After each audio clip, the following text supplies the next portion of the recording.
The July heat hit Adeline like a physical blow the moment she stepped off that Union Pacific railcar. Not the damp, suffocating heat of St. Louis summers that clung to your skin like wet wool, but something meaner, dry and sharp, the kind of heat that sucked the moisture right out of your throat and left your lips cracking before you'd taken 10 steps. She stood there on the warped wooden platform, one hand gripping her carpet bag so hard her knuckles had gone white, the other clutching that goddamn letter that had brought her 2,000 miles into the middle of nowhere. Dear Miss Mercer, I am a man of modest means but honest work. I have a homestead in the Montana Territory with good land, timber, and water. I am looking for a woman of strong character to build a life with. I cannot promise luxury, but I can promise safety, respect, and a home where you will never want for the necessities.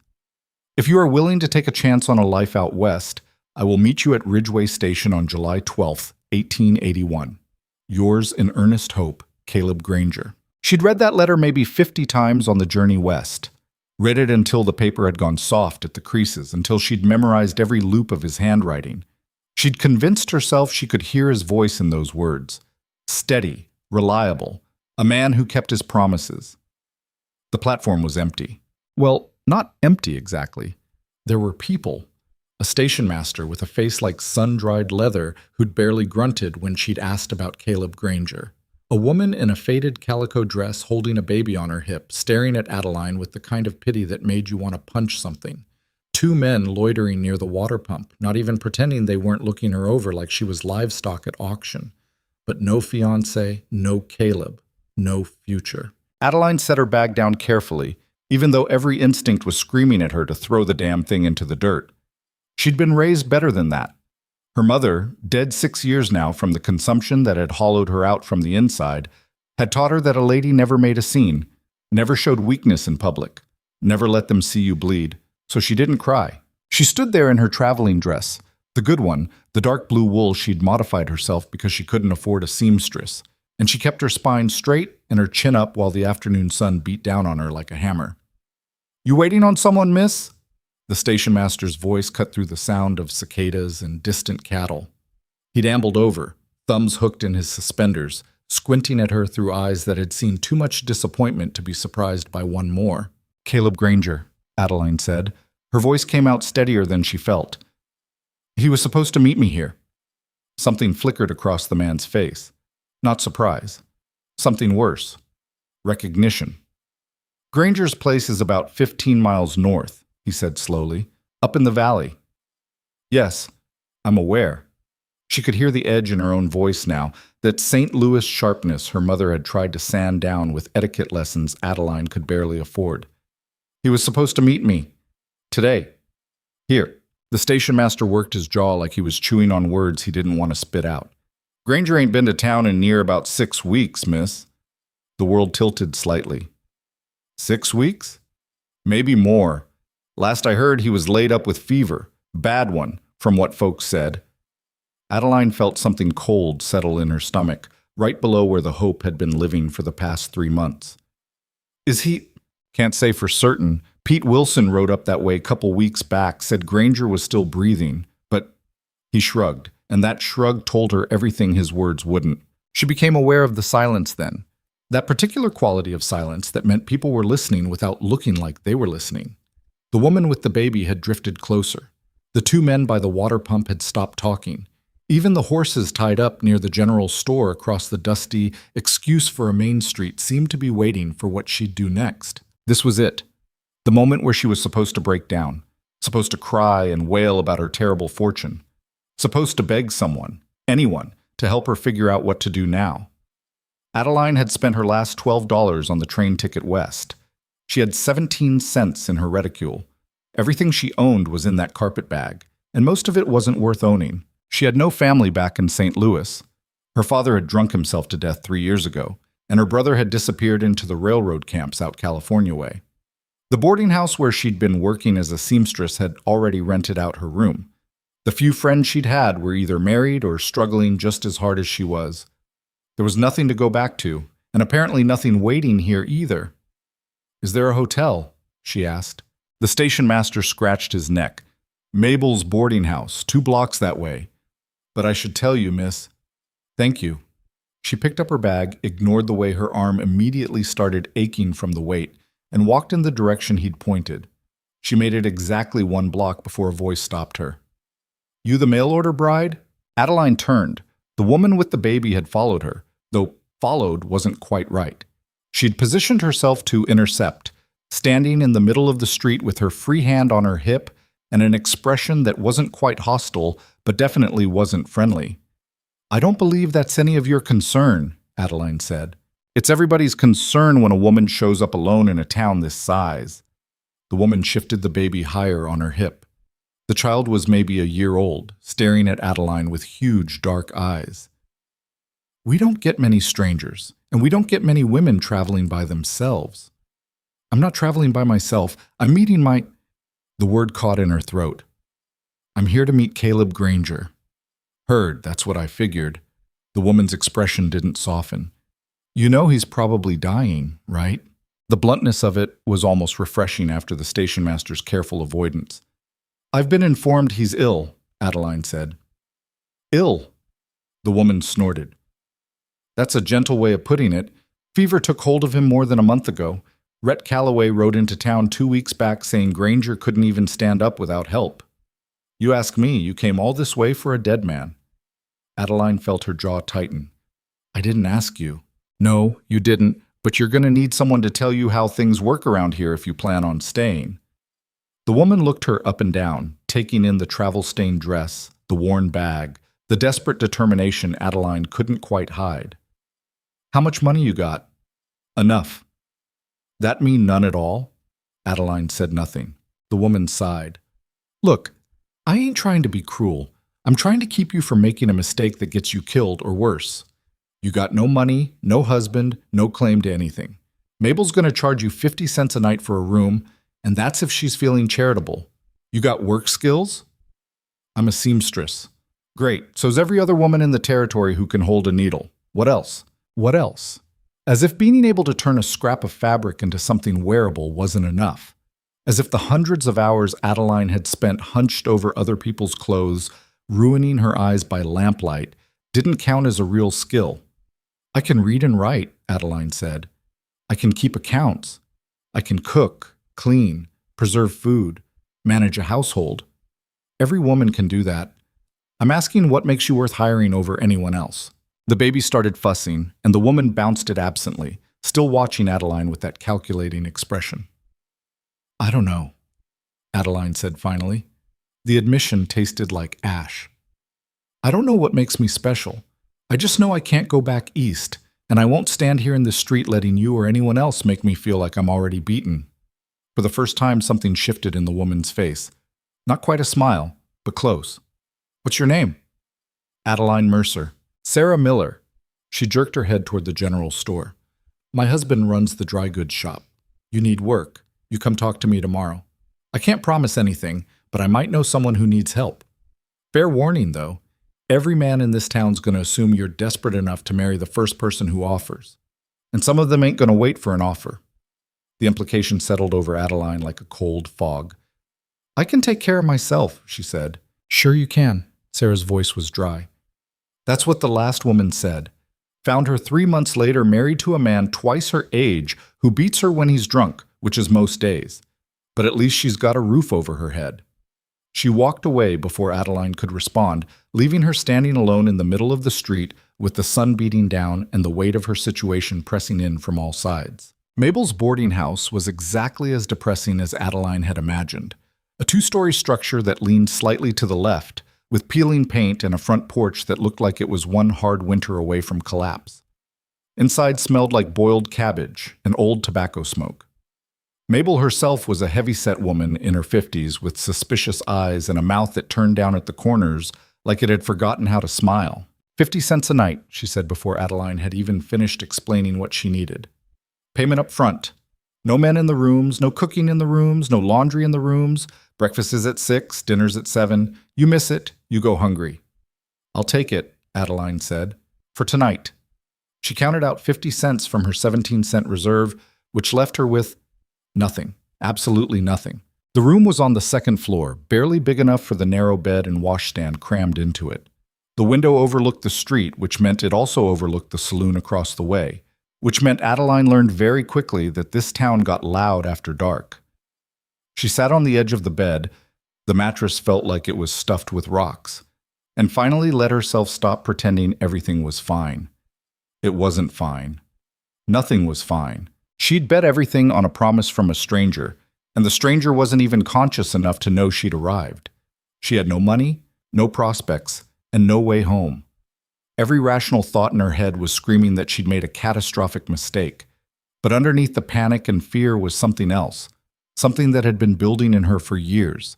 Since her mother died and her father drank himself into an early grave, and Adeline had realized that nobody was coming to save her. Anger. Pure, clean, burning anger at a world that gave women so few choices and then judged them for whatever desperate path they picked. She pulled out Caleb's letter one more time, smoothing it against her knee. I can promise safety, respect, and a home where you will never want for the necessities. Well, Caleb Granger had broken at least 2 of those promises already. But that homestead still existed. That land, that timber, that water. All of it was real, even if the man who'd promised it to her was too sick to stand. Adeline had spent her entire life making do with whatever scraps the world threw at her. She'd fed a family on nothing. She'd kept a household running with no help and no money. She'd survived things that should have broken her. And she'd be damned if she'd let the Montana Territory finish what poverty and bad luck had started. She was still sitting there when someone knocked on her door. Not a polite knock. A heavy, determined pounding that made the cheap wood rattle in its frame. Adeline opened it to find a man who looked like he'd been carved out of the mountains themselves. Tall, easily over 6 feet, with shoulders that barely fit through the doorway, dark hair that needed cutting, a beard that looked like it had been trimmed with a hunting knife, and eyes the color of winter ice. He was wearing trail clothes, dust-covered and worn, with a gun belt slung low on his hips. This had to be Rhett Calloway. "You Adeline Mercer?" His voice was rough, like he didn't use it much. "I am. Need to talk to you. About Granger." She stepped back to let him in, then immediately regretted it when she realized how small the room felt with both of them in it. He didn't sit, just stood there taking up space and looking uncomfortable, like he'd rather be anywhere else. "Caleb sent me," he said. Well, he would have if he could talk straight. "I'm his nearest neighbor. Been checking on him since he took sick." "How is he?" Calloway's expression didn't change. "Bad. Fever broke 2 days ago, but it's come back worse. He's been out of his head most of the time. When he is conscious, all he talks about is you." Something in Adeline's chest twisted painfully. "Doc Chambers rode up there yesterday," Calloway continued. "Said it could go either way.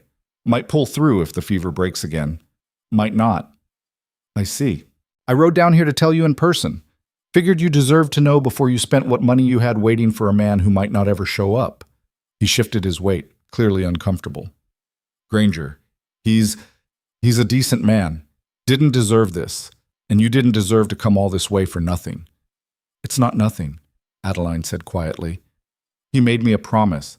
A homestead, land, a future. Whether he's alive to keep that promise or not, those things still exist." Calloway's eyes narrowed slightly. "You planning to stay?" "I don't have anywhere else to go." "That ain't an answer."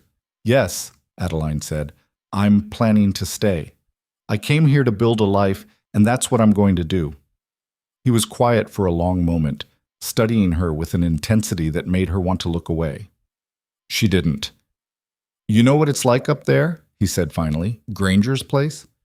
I know it's a homestead. I know it's falling apart. Half the fences are down. Barn roof's got holes in it. Livestock scattered to hell and gone. The man's been too sick to do anything but survive, and barely managing that. Winter's coming in 3 months. You got any idea what winter's like out here?" "I'll learn." "You'll die." The bluntness of it should have scared her. Instead, it just made her angry. "I've survived worse than you can imagine, Mr. Calloway," she said, and her voice had gone cold and sharp. "I've watched my mother waste away because we couldn't afford a doctor. I've gone days without eating so my father could drink himself stupid. I've worked 16-hour days sewing clothes for women who looked down on me like I was dirt. I've been poor, I've been hungry, and I've been alone, so don't stand there and tell me I can't survive. I've been doing nothing but surviving my entire life. His expression didn't change, but something flickered in his eyes. Respect, maybe, or recognition. All right, he said. You want to see the place? When? Now. Got my horse outside. We can be there before full dark if we don't waste time. Adeline looked around the tiny room, at the carpet bag she hadn't even unpacked yet, at the bed she'd already paid for but hadn't slept in. Let me get my things, she said. The ride to Granger's homestead was brutal. Calloway had brought a second horse, a sturdy mare that looked like she'd been through every kind of hell the frontier could offer and survived. Adeline had ridden exactly 3 times in her life, all of them on her uncle's ancient plow horse when she was 12. This was nothing like that. The terrain was rough, all loose rocks and steep grades. The mare had a choppy gait that made Adeline's teeth rattle. Within an hour, every muscle in her body was screaming. She bit her tongue twice, tasted blood, and didn't complain once. Calloway noticed. She could tell by the way he kept glancing back at her, like he expected her to ask to stop or slow down. She didn't give him the satisfaction. They rode in silence for the most part. The landscape around them shifted from the scrubby plains near town into something wilder, pine forests that climbed up into foothills, creek beds cutting through rocky soil, distant mountains turning purple in the fading light. It was beautiful in a harsh, unforgiving way. It was also terrifying. No towns, no people, no signs of civilization except the rough trail they were following. Just endless wilderness that could swallow a person whole and never give them back. How far?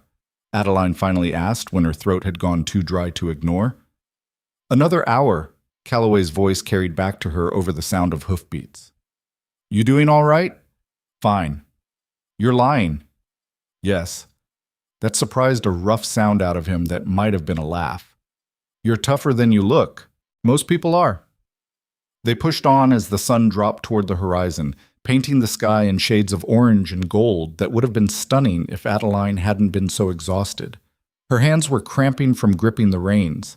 Her back felt like someone had been beating it with a stick. She was pretty sure she'd have bruises in places she didn't know could bruise. But when they finally crested a ridge and Calloway pulled up short, she forgot about all of it. The valley spread out below them was breathtaking. A long stretch of relatively flat land tucked between mountain ridges, with a creek running through it that caught the last of the sunlight like a silver thread. Pine forests crowded in from all sides, dark and deep. And there, near the southern edge of the valley, was the homestead. It looked even worse than Calloway had described. The cabin was small, maybe 20 feet on a side, built from rough-hewn logs that had weathered to a dull gray. The roof sagged in the middle. One of the windows was boarded up. The porch tilted at an angle that suggested structural problems Adeline didn't have the expertise to diagnose.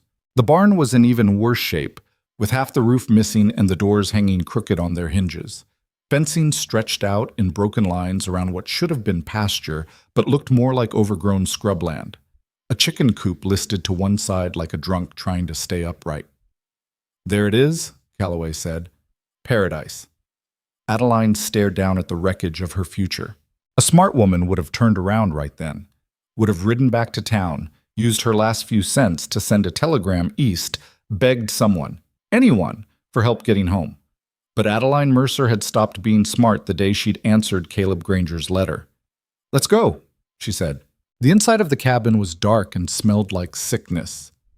One room, with a fireplace taking up most of one wall, a rough-built bed against another, and a table with 2 chairs that didn't match. Shelves lined the walls, mostly empty except for a few cans and jars. Clothes hung from pegs. A rifle stood in the corner. And in the bed, barely visible in the fading light, was Caleb Granger. Adeline had pictured him a dozen different ways on the journey west. Tall and handsome, short and plain, old, young, kind-faced, stern. None of her imaginings had prepared her for the reality. He was younger than she'd expected, maybe 30, though the fever had aged him. Dark hair plastered to his skull with sweat, beard grown out rough and patchy. Face so pale it looked gray in the dim light. He was breathing, but it sounded wrong. Rattling and wet, like something had broken inside his chest. Granger. Calloway's voice was surprisingly gentle as he moved to the bedside. You got a visitor. No response. The man in the bed didn't even twitch. Adeline stood in the doorway, still holding her carpet bag, and felt the full weight of her situation settle over her like a burial shroud. This was the man who'd promised her safety, respect, a home. He couldn't even open his eyes. "There's a stove," Calloway said, lighting a lamp that pushed back some of the darkness. "Needs wood. There's a pump outside for water, but you'll want to boil it first. I brought some supplies up 2 days ago. Should be food in the crate by the door." He moved around the cabin with practiced efficiency, getting a fire started in the stove, checking Granger's temperature with the back of his hand, pulling a chair closer to the bed. "You know anything about nursing?" he asked. "Some." Adeline set down her bag. "My mother was sick for a long time before she died. He needs water when he'll take it, broth if you can get him to swallow. There's willow bark in that jar." He pointed to the shelf. "For the fever. You steep it like tea. Doc said to keep him cool if the fever spikes, warm if he starts shaking." "How long have you been taking care of him?" "Since it got bad enough he couldn't do it himself. About 5 weeks now." Adeline looked at Calloway, really looked at him for the first time. The exhaustion in his face, the dirt under his nails, the way his shoulders sagged like he'd been carrying weight for too long. "You have your own homestead," she said. "Your own work." "Yeah. But you've been riding up here every day to keep him alive." "Every other day. Can't spare more than that." "Why?" He was quiet for a moment, staring down at the man in the bed. "Because out here, you don't let your neighbors die alone. Not if you can help it." Something in Adeline's chest cracked open. Not attraction. This wasn't some romantic moment. It was recognition. This man, this hard-edged stranger, understood the same thing she did, that sometimes the only thing standing between people and complete destruction was other people who refused to give up. "I'll take care of him," she said. Calloway looked at her sharply. "You sure?" "No, but I'll do it anyway." He studied her for another long moment, then nodded. "I'll write up day after tomorrow. Check how you're managing. You need anything before then, you fire 3 shots. I'll hear it." "You live close?" "Close enough." He moved toward the door, then paused. "Miss Mercer?" "Yes?" "Most women would have been on the next train east by now." "Most women probably have better options." That almost laugh again. "Yeah, probably." Then he was gone, and Adeline was alone in a stranger's cabin with a dying man and absolutely no idea what she'd gotten herself into. She stood there in the lamplight, listening to Caleb Granger's labored breathing, and made herself take inventory. The cabin was filthy. Not just messy, actually dirty, with dust thick on every surface and dishes piled in a bucket that smelled like something had died in it. The floor needed sweeping. The bed linens needed washing. Everything needed organizing. She could do that. The supplies Calloway had mentioned were basic but adequate. Flour, beans, salt pork, coffee, some root vegetables that were starting to look questionable. A few eggs, not much, but enough to work with. She could do that too. The real question was whether she could keep a man alive when she had no medical training, no experience, and no idea if he even wanted to live. Only one way to find out. Adeline hung up her coat, rolled up her sleeves, and got to work. By midnight, the cabin looked almost civilized. She'd scrubbed the dishes, swept the floor, organized the shelves, and washed the worst of the dirt off every surface she could reach. She'd boiled water, made willow bark tea, and managed to get Caleb to swallow a few spoonfuls, even though he never fully woke up. She'd also found his letters, not just the one he'd sent her. There were others, drafts maybe, all variations on the same theme. "I am a man of modest means but honest work. I cannot promise luxury, but I can promise safety. If you are willing to take a chance." He'd tried so hard to sound confident, capable, like a man who had his life together. The reality was so much sadder. Adeline sat in one of the mismatched chairs, drinking coffee she'd made too strong because she was afraid if she stopped moving she'd collapse, and read through the fragments of Caleb Granger's loneliness. He'd been honest about the homestead, about the work, about what he could offer. But underneath all the practical details was something he hadn't put into words. "I'm alone out here and it's killing me."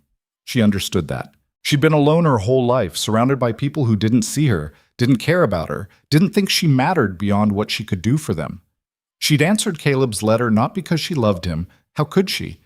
but because he'd offered her something nobody else had, the chance to matter to someone.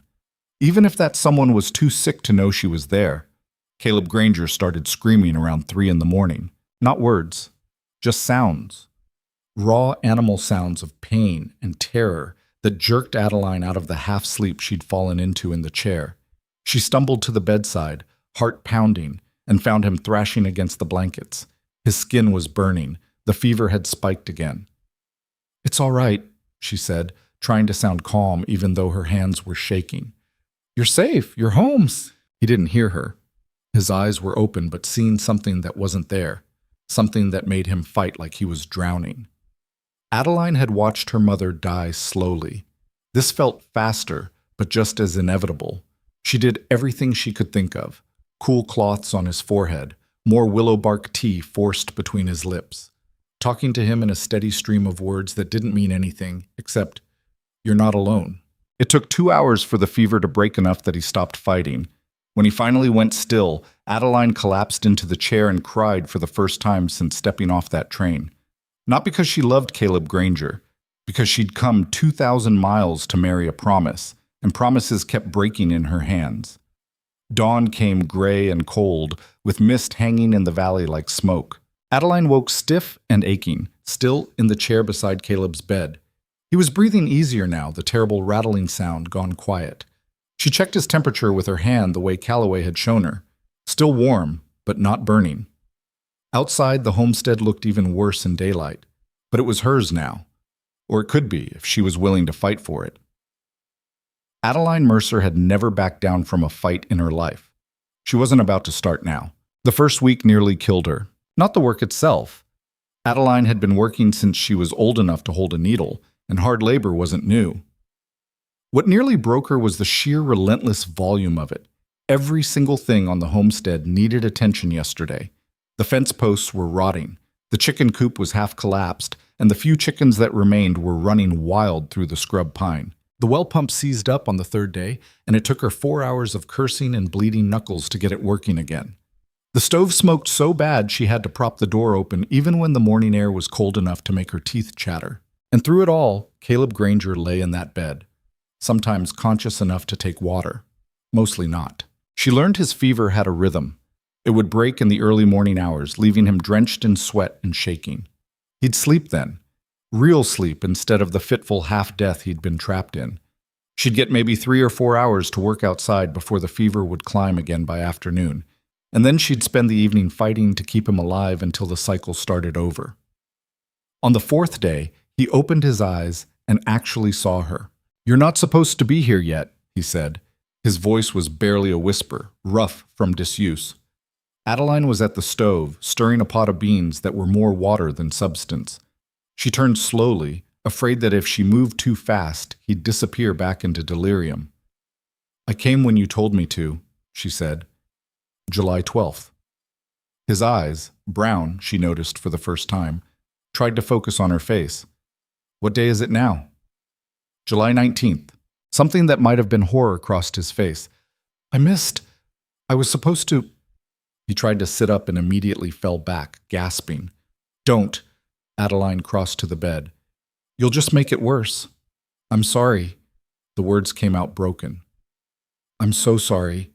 You shouldn't have come. I should have sent word. I should have..." "Should have what? Predicted you'd get sick?" She dipped a cloth in the water bucket, wrung it out, pressed it to his forehead. His skin was hot again, the fever climbing. "It's done. I'm here. Now lie still before you kill yourself." He stared at her with an expression she couldn't quite read. Confusion, maybe. Or disbelief that she was real. "You should go," he said. "Back to town. Back east. This was a mistake." "Probably." Adeline kept her voice matter-of-fact. "But I don't have the money for a train ticket, and I'm not interested in becoming some desperate widow's charity case in town. So you're stuck with me until you're well enough to kick me out yourself." I would never, yeah, I know. And she did somehow. This man had written those careful, lonely letters. He'd promised safety and respect, and even half dead with fever, he was trying to keep those promises. "Now drink this before you pass out again." She held the cup to his lips. He managed 3 swallows before his eyes rolled back and he was gone again, lost to whatever darkness the fever dragged him into. Adeline sat back in the chair and let herself feel the exhaustion for exactly 1 minute. Then she got up and went back to work. Rhett Calloway showed up on the 6th day, riding in just after dawn with a pack mule trailing behind his horse. Adeline was out by the chicken coop trying to repair the wire fencing with hands that had developed blisters on top of blisters. "You're still here," he said by way of greeting. "Observant." She didn't look up from the wire she was wrestling into place. "How's Granger?" "Alive." "Mostly." Calloway dismounted and walked over, looking at the coop with the same critical eye he'd probably used to assess a battlefield. "This whole thing needs to be torn down and rebuilt. I noticed. But that takes lumber I don't have and skills I'm still figuring out, so for now, I'm making do." He grunted, which seemed to be his primary form of communication. Then he started unloading supplies from the mule. Sacks of flour and cornmeal, salt, more coffee, a wrapped bundle that turned out to be smoked venison. "You didn't need to do that," Adeline said, though her stomach was already growling at the thought of real meat. "You can't take care of a sick man if you're starving yourself." He set the last sack down near the cabin door. "When's the last time you ate something that wasn't beans?" She had to think about it. "Tuesday, I think. It's Saturday." "Is it?" The days had blurred together into one endless cycle of work and worry. Calloway looked at her, really looked at her, and she became suddenly aware of how she must appear. Hair falling out of its pins, dress filthy and torn in 3 places, hands wrapped in strips of cloth to cover the worst of the blisters. She probably smelled like smoke and sweat and desperation. "You need help," he said. "I'm managing." "You're drowning." The bluntness stung because it was true. "I'll figure it out. Before or after you work yourself to death." He crossed his arms. "Look, I'm not trying to insult you, but this place needs 2 healthy adults to run it properly, and you've got 1 woman who doesn't know the territory and 1 man who can't stand up. That's not sustainable." "What exactly are you suggesting?" "I'm suggesting you let me send word to town. There's women there who might be willing to come up and help. Or men looking for work." "With what money?" Adeline felt her temper flare. "I don't have 2 cents to rub together. I can't pay anyone." "Room and board. In a 1-room cabin with a dying man? You think anyone's going to work for those accommodations?" "Then what's your plan?" His voice had gone hard. "Just keep going until you collapse? Until the first snowfall buries you both?" "My plan," Adeline said, and she could hear the edge in her own voice now, "is to survive. That's all I've ever done. I survived watching my mother die slowly because we were too poor for medicine. I survived my father drinking away every cent we had. I survived working 16-hour days for pennies. I survived coming out here on a promise that turned out to be a sick man in a falling-apart cabin. So don't stand there and tell me I don't have a plan. Survival is the plan. It's always been the plan." The silence that followed was thick enough to choke on. Finally, Calloway said, "All right. Just that. Nothing else." He walked back to his horse, swung up into the saddle, and Adeline thought he was leaving. Instead, he rode over to the barn and dismounted again. "What are you doing?" she called. "Fixing your barn roof before the next rain takes the whole thing down." "I didn't ask you to." "Nope. But I'm doing it anyway." He pulled tools from his saddlebag. "You want to be proud and stubborn and refuse help? That's your choice. But I'm not standing by watching this place fall apart when I can do something about it." Adeline opened her mouth to argue, then closed it. Pride was expensive, and she couldn't afford it. "Thank you," she said instead. He nodded once and got to work. They fell into an uneasy rhythm after that.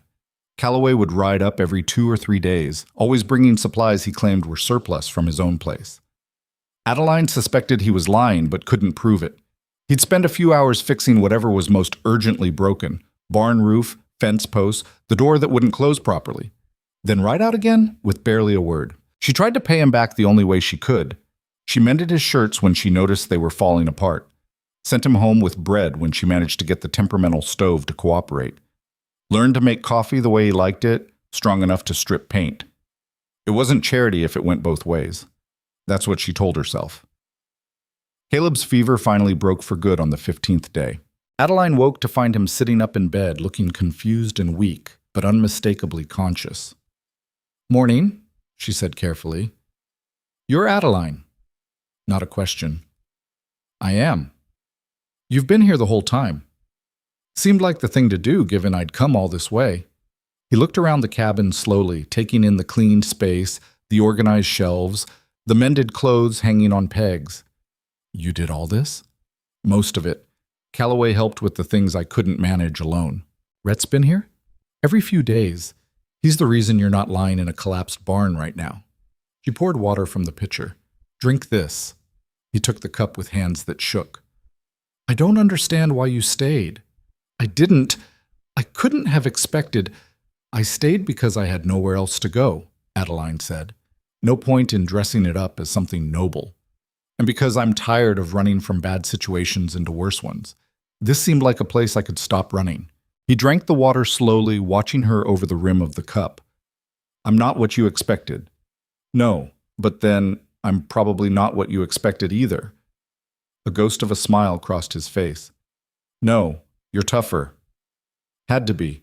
The smile faded. "Adeline, I can't. I want to do right by you, but I can't marry you. Not like this. Not when I can barely take care of myself, much less a wife." Something in her chest tightened, but she kept her voice steady. "I wasn't asking you to." "But you came all this way." "I came for the promise of a home, a place to build a life. The marriage was just supposed to be the vehicle to get there." She met his eyes. "I'm not some romantic girl expecting love at first sight. I'm practical. If you're well enough to work again, we can figure out an arrangement that makes sense. If you're not, we'll figure that out too." "What kind of arrangement?" "I don't know yet. I haven't thought that far ahead. I've been too busy trying to keep us both alive." He was quiet for a long moment. "You know, people are going to talk. Woman living on a man's homestead without being married." "Let them talk." Adeline had stopped caring what people thought around the same time she'd stopped being able to afford shame. "I'd rather be alive and gossiped about than dead and respectable." That got another small smile from him. "You're not like anyone I've ever met." "I'll take that as a compliment." It was meant as one. He fell asleep again a few minutes later, but it was different this time. Real sleep, healing sleep, the kind that might actually lead to recovery instead of death. Adeline stood on the porch and watched the sun climb over the eastern ridge, painting the valley in shades of gold and amber. For the first time since arriving, she let herself believe she might actually survive this. The town noticed she wasn't coming back. Sarah Miller rode up on the 20th day, bringing her husband Thomas, and enough supplies to feed a small army. They also brought news that made Adeline's stomach turn. "Whole town's talking about you," Sarah said bluntly. She dismounted and was helping unload the wagon while Thomas inspected the cabin repairs. "Half of them think you're crazy. Other half think you're a whore." "That's nicer than I expected," Adeline said. "I'm serious. There's talk, ugly talk, about you living up here alone with Granger, and now with Calloway coming and going." Sarah lowered her voice. "Emma Pritchard told anyone who'd listened that you're probably running some kind of, well, you can imagine what she's implying." "I can, and I don't care." "You should care. Emma's husband sits on the territorial council. She's got influence." "Influence over what?" "I'm not asking anyone for anything. I'm not taking charity. I'm just trying to survive." Thomas Miller walked over then, a big man with kind eyes and hands that looked like they could bend horseshoes. "Cabin looks good. Better than good. You do this yourself?" "Most of it. Calloway helped with the heavy work." He nodded approvingly. "Rhett's a good man. Doesn't talk much, but he's solid. You're lucky to have him as a neighbor." "I know." "Granger awake yet?" "On and off. He's getting stronger." "Good. That's good." Thomas glanced at his wife, some unspoken communication passing between them. "Miss Mercer, I'm going to be straight with you. The reason we rode up here isn't just to bring supplies." Adeline felt her defenses go up. "What is it?" "There's a man in town, came in about a week ago. Name's Silas Boone. He's buying up land claims from folks who are struggling, offering cash money, more than most of these homesteads are worth." "Let me guess. The catch." "The catch is he's not interested in the land itself. He's interested in the water and grazing routes. And the path that runs through this valley? It's one of the main routes to the northern pastures. Adeline looked at the creek running through the property, the same creek that had sparkled so pretty in the sunlight when she'd first seen it. He wants this land. He wants all the land in the valley, plans to consolidate it into one big operation, run cattle through here by the thousands come spring. And anyone who doesn't want to sell? Sarah and Thomas exchanged another look. He hasn't gotten violent yet, Sarah said carefully, but the men he's brought with him aren't exactly farmers. They've got a look about them. What kind of look? The kind that says they've done worse things than threaten homesteaders. Adeline felt ice settle in her stomach. Has he approached Granger? Not yet, but he will. And when he hears there's a woman running the place because Granger's laid up, Thomas trailed off meaningfully. He'll think it's easy pickings. Yes. The three of them stood there in the morning sun, the weight of the information hanging between them like smoke. Thank you for the warning, Adeline said finally. It's not just a warning. Sarah reached into her apron and pulled out a folded paper. This is from Doc Chambers. It's a letter stating Granger's condition and the fact that you've been acting as his caretaker, witnessed, and everything. It's not much, but it might help if Boone tries to claim the homestead's been abandoned. Adeline took the paper with hands that wanted to shake.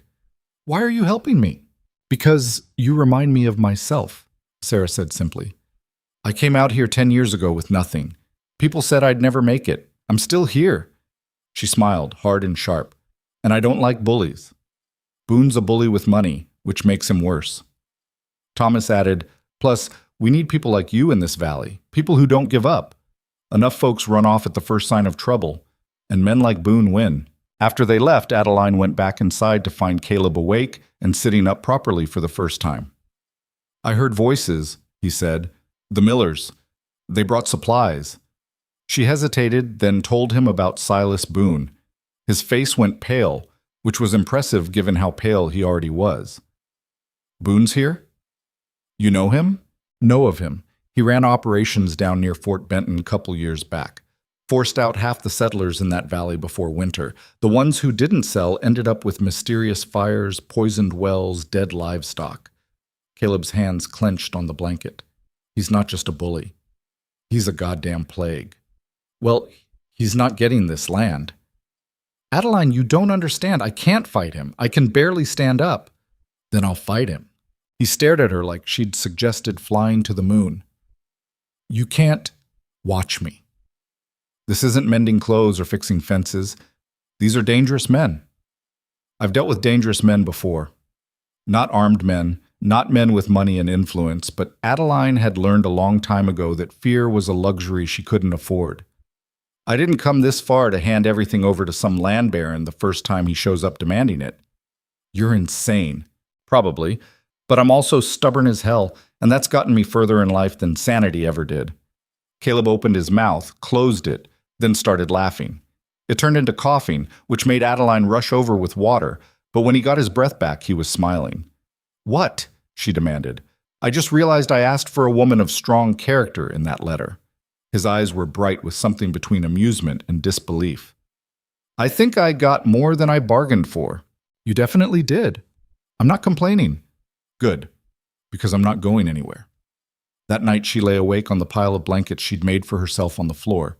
She'd been sleeping there since arriving, giving Caleb the bed, and tried to make a plan. She had no money, no legal claim to the property, no weapons beyond the old rifle in the corner that she barely knew how to use.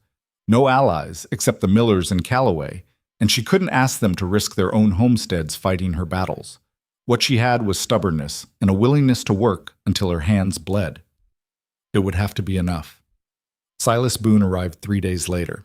Adeline saw the dust from his horses when they were still half a mile out. 3 riders, moving with the kind of casual confidence that said they owned the world and everyone in it. She was out by the well, hauling water for the garden she'd started planting. Her dress was soaked with sweat. Her hair was falling down, and she probably looked like exactly what she was, a woman barely holding on. She made herself stand up straight anyway. The riders came through the broken gate like they owned it. The man in front was maybe 50, built solid with silver in his dark hair and clothes that cost more than anything Adeline had ever worn. This had to be Boone. The 2 men flanking him were younger, harder, gun belts worn low and easy, eyes that tracked over the homestead like they were calculating its value or its weaknesses. "Morning," Boone called out. His voice was smooth, educated. "I'm looking for Caleb Granger. He's not available." Adeline set down the water bucket slowly, keeping her hands visible. "And you are?" "Adeline Mercer. I'm managing the property while Mr. Granger recovers from illness." Boone's eyes narrowed slightly. "The mail order bride. Heard you were still up here." "News travels." "It does." He dismounted with practiced ease. "I was sorry to hear about Granger's troubles. Sickness is a terrible thing out here. So many people don't recover." The way he said it made Adeline's skin crawl. Not quite a threat, not quite sympathy. Something in between. "He's recovering," she said firmly. "I'm glad to hear it." Boone smiled, showing too many teeth. "I'm Silas Boone. I'm in the process of acquiring land in this valley for a cattle operation. I've made offers to most of your neighbors, and I wanted to extend the same courtesy to Mr. Granger." "We're not selling." "I haven't made an offer yet." "Doesn't matter. We're not interested." His smile didn't waver, but something cold flickered in his eyes. "Miss Mercer, I don't think you understand the situation. This valley is going to be consolidated. It's inevitable. The only question is whether people cooperate and get fair value for their claims, or whether they fight and end up with nothing." "Sounds like a threat. Sounds like reality." He gestured at the homestead around them. "Look at this place. Barely holding together. You think you can survive winter up here, keep this property running when the snows come?" "I've survived worse." "I'm sure you have." His tone made it clear he didn't believe her. "But there's a difference between surviving and living. I'm offering people a chance to walk away with cash money, start fresh somewhere easier." "This is our home. This is barely standing buildings on hard land." Boone took a step closer. "I'm prepared to offer $300 for Granger's claim.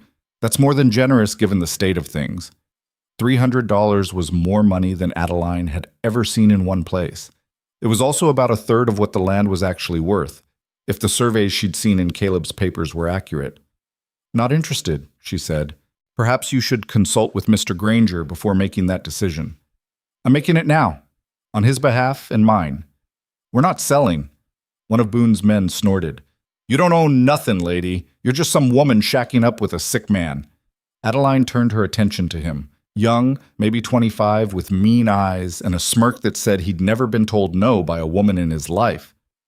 "What's your name?" she asked. The smirk widened. "Why? You interested?" "I want to know what to call you when I tell people who tried to intimidate me on my own property." The smirk faltered. Boone held up a hand. "That's enough, Curtis." He looked back at Adeline. "Miss Mercer, I apologize for my associate's rudeness, but the point stands. You have no legal claim here. If Granger dies, or if he's unable to work the land, this claim becomes abandoned, and abandoned claims can be filed on by anyone. He's not dying, and the land's not abandoned. We'll see." Boone's voice went hard. "I'm a patient man, Miss Mercer, but my patience has limits. I'll give you a week to discuss this with Granger. After that, my offer decreases. Significantly." He remounted his horse, his men following suit.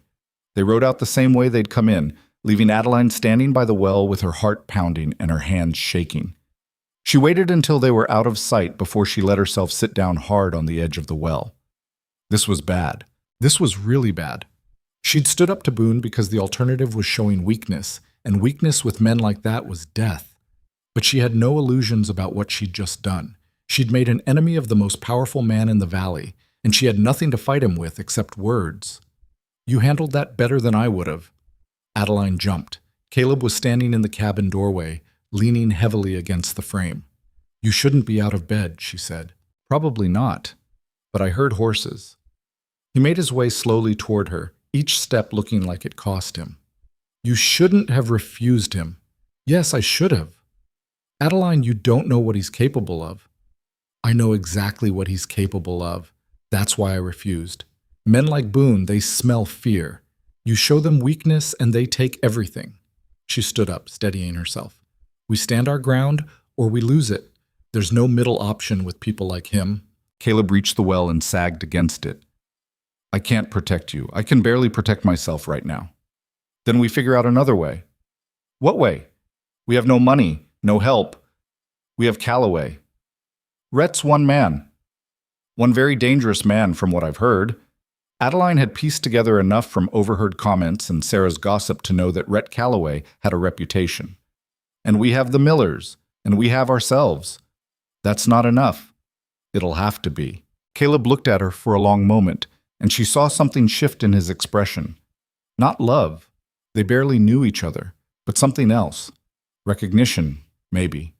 Or respect. How did you get so tough? He asked quietly. The world didn't give me a choice. He nodded slowly. I'm sorry I brought you into this mess. You didn't. I walked into it with my eyes open. Well, mostly open. She managed a small smile. Besides, if I'd stayed in St. Louis, I'd probably be married to some factory worker who drank too much and hit too hard. At least here I get to choose my own disasters. That surprised a laugh out of him, weak but real. You're insane. So you keep saying, and I'm starting to think that might be exactly what we need. When Rhett Calloway rode in the next morning, Adeline told him everything. About Boone's visit, about the threats, about the weak deadline. He listened without interrupting, his face expressionless in that way she'd learned meant he was thinking hard. Boone's making his move earlier than I expected, he said finally. You knew he'd come here? Figured. This property controls creek access. He can't consolidate the valley without it. Rhett looked at the land around them with calculating eyes. Question is what you want to do about it. Fight? That could get you killed. Running could get me killed too. At least this way I'm fighting for something that matters. He was quiet for a moment. You know I can't officially help you. I do that. Boone comes after my place next. Adeline felt her heart sink but kept her voice steady. I understand. But unofficially? Rhett's eyes met hers. I know this valley. I know the terrain. I know where Boone's men camp, where they patrol, what routes they use. And I know how to make sure you don't die stupid. That's all I'm asking. It's more than you should have to ask. He dismounted. Granger well enough to shoot? Barely well enough to stand. Then we better teach you. They spent the afternoon turning Adeline into someone who could at least hold a rifle without shooting herself. She'd never fired a gun before. Her father had owned one once but sold it for drinking money, and the kick from the old Spencer nearly knocked her on her backside the first time. Rhett didn't laugh. Just showed her how to brace herself, how to aim, how to breathe. By sunset, she could hit the fence post they'd set up as a target 3 times out of 5. Not great, but better than nothing. Boone's men come back. You don't try to be a hero, Rhett said as they cleaned the rifle. You fire a warning shot, then you get inside and bar the door. They want to burn you out. That's when you start shooting to kill. The casual way he said it made Adeline's stomach turn. Have you killed people before? Yes. Just that. No explanation. No justification. Does it get easier? She asked. No, but you learn to live with it. He looked at her directly. You really want to do this? Because once you commit, there's no backing out. Boone won't forgive being crossed.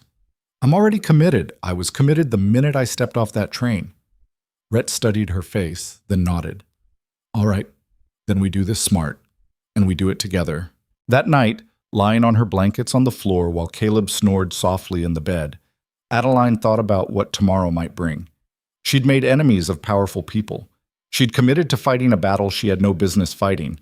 She'd tied her future to a piece of land she didn't legally own and a man she barely knew. Any rational person would call her a fool. But Adeline Mercer had stopped being rational somewhere around St. Louis.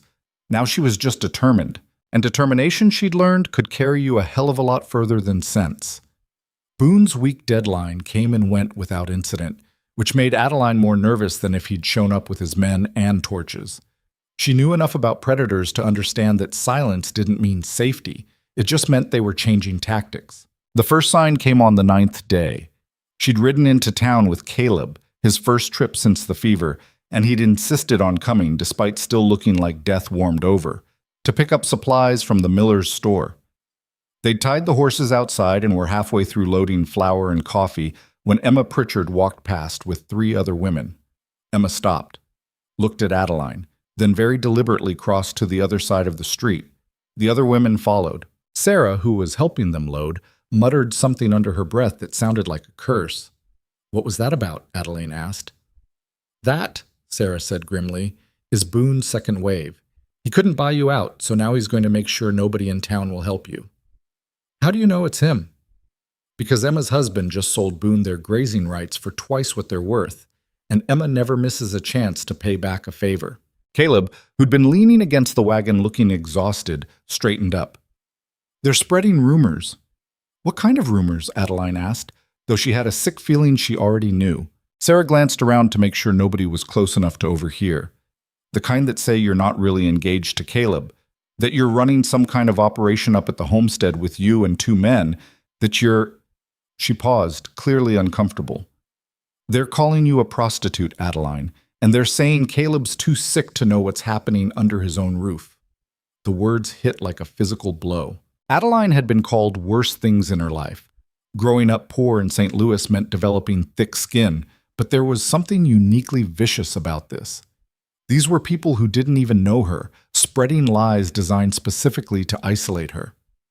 Let them talk, she said, forcing her voice to stay steady. It's not just talk. Thomas Miller had come out from the back of the store, his expression dark. Bill Henderson was in here this morning, said his wife won't let him sell to you anymore, says she doesn't want that kind of business in her shop. Henderson's General Store is the only other place in town that sells dry goods, Caleb said quietly. Sarah and Thomas, you can't risk your reputation helping us. If people think you're... I don't give a damn what people think, Sarah cut him off. And neither does Thomas. We'll sell to whoever we want. But if Boone puts pressure on you, then he puts pressure on us. We've survived worse.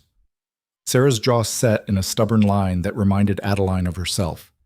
You're not alone in this, even if it feels like it. They finished loading in silence. As Adeline and Caleb prepared to leave, Thomas pulled Caleb aside for a quiet conversation.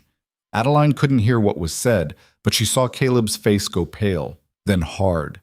On the ride back, he didn't speak until they were miles from town. Thomas says 2 more families sold out to Boone this week, Caleb finally said. The Hendersons and the Yates family. Both of them had property that borders the main trail through the valley. He's buying up access routes. Not just buying, Thomas heard Boone's offering employment to men who sell, promising them work as ranch hands when he consolidates everything. Caleb's hands tightened on the reins. He's not just taking the land. He's making sure the people who lose it become dependent on him. That's smart, Adeline said. Evil, but smart. Thomas also said... Caleb hesitated. He said Boone's been asking about you specifically, about where you came from, whether you have family, whether there's anyone who'd come looking if something happened to you. The implications of that made Adeline's skin crawl. Sounds like he's planning something. I think he's trying to figure out if you're a problem he can solve quietly. And what did Thomas tell him? The truth. That you're alone. No family, no connections. Caleb looked at her, his expression strained. Adeline, I think you should leave. Go back east. I'll sell to Boone, use the money to buy you a train ticket, and enough to start over somewhere safer. No. You're not listening. I'm listening fine. And my answer is still no. Adeline kept her eyes on the trail ahead. You want to sell? That's your choice. It's your land. But I'm not running because some land baron decided I'm inconvenient. This isn't about being inconvenient. This is about staying alive. I've been staying alive my whole life, Caleb. I'm good at it. Not against men like Boone. Maybe not. But I'd rather die fighting for something than live running from everything. They rode in tense silence for another mile before Caleb spoke again, his voice softer.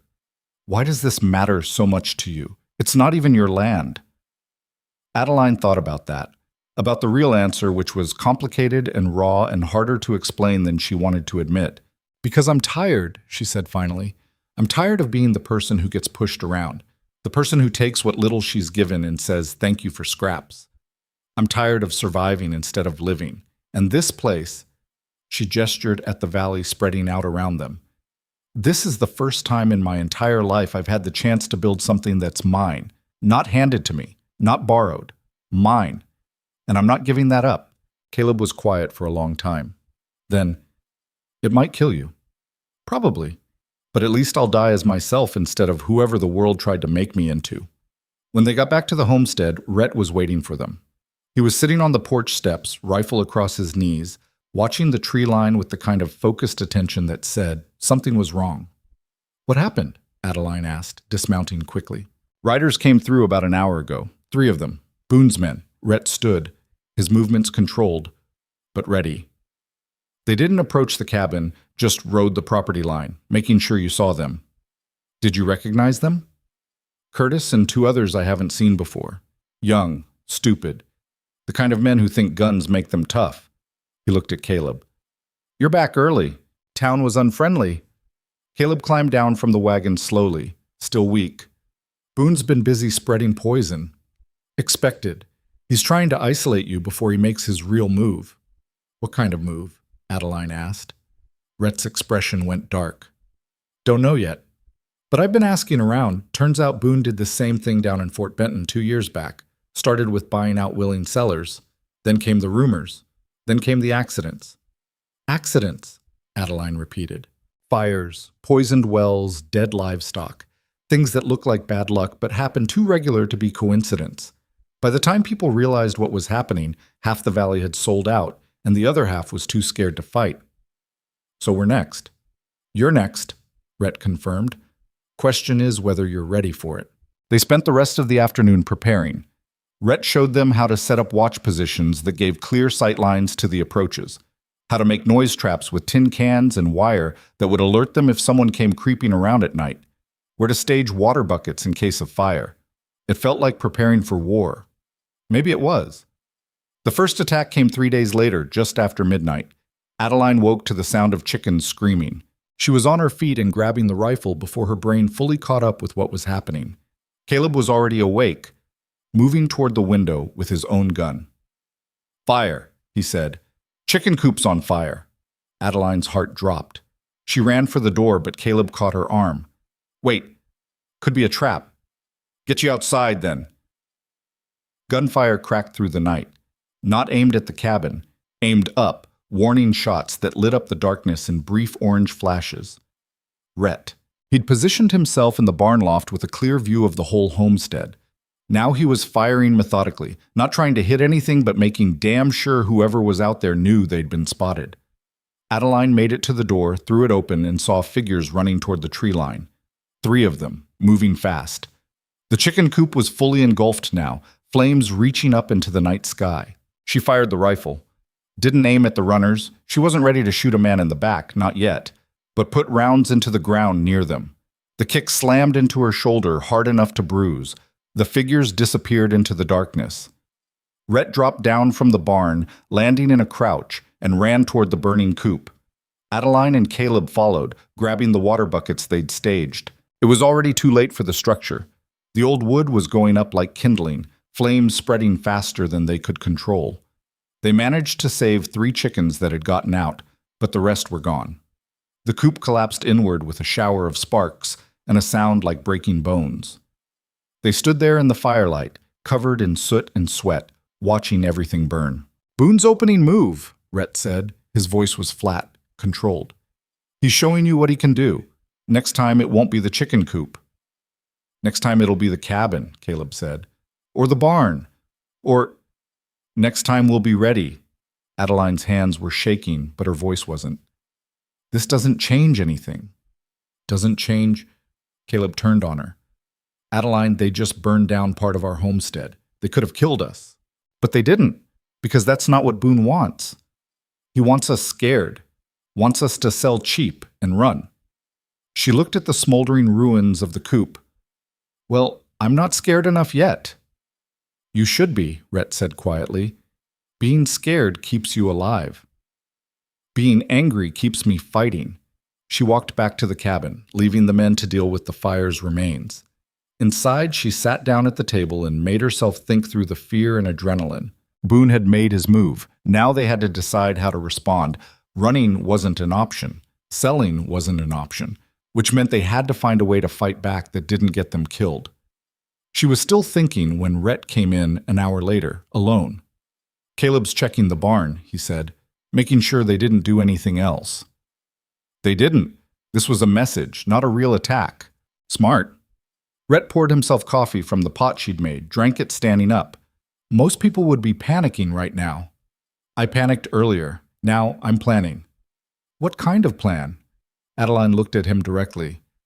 The kind where we stop reacting and start acting. Boone thinks we're weak, thinks we're isolated. Let's prove him wrong. How?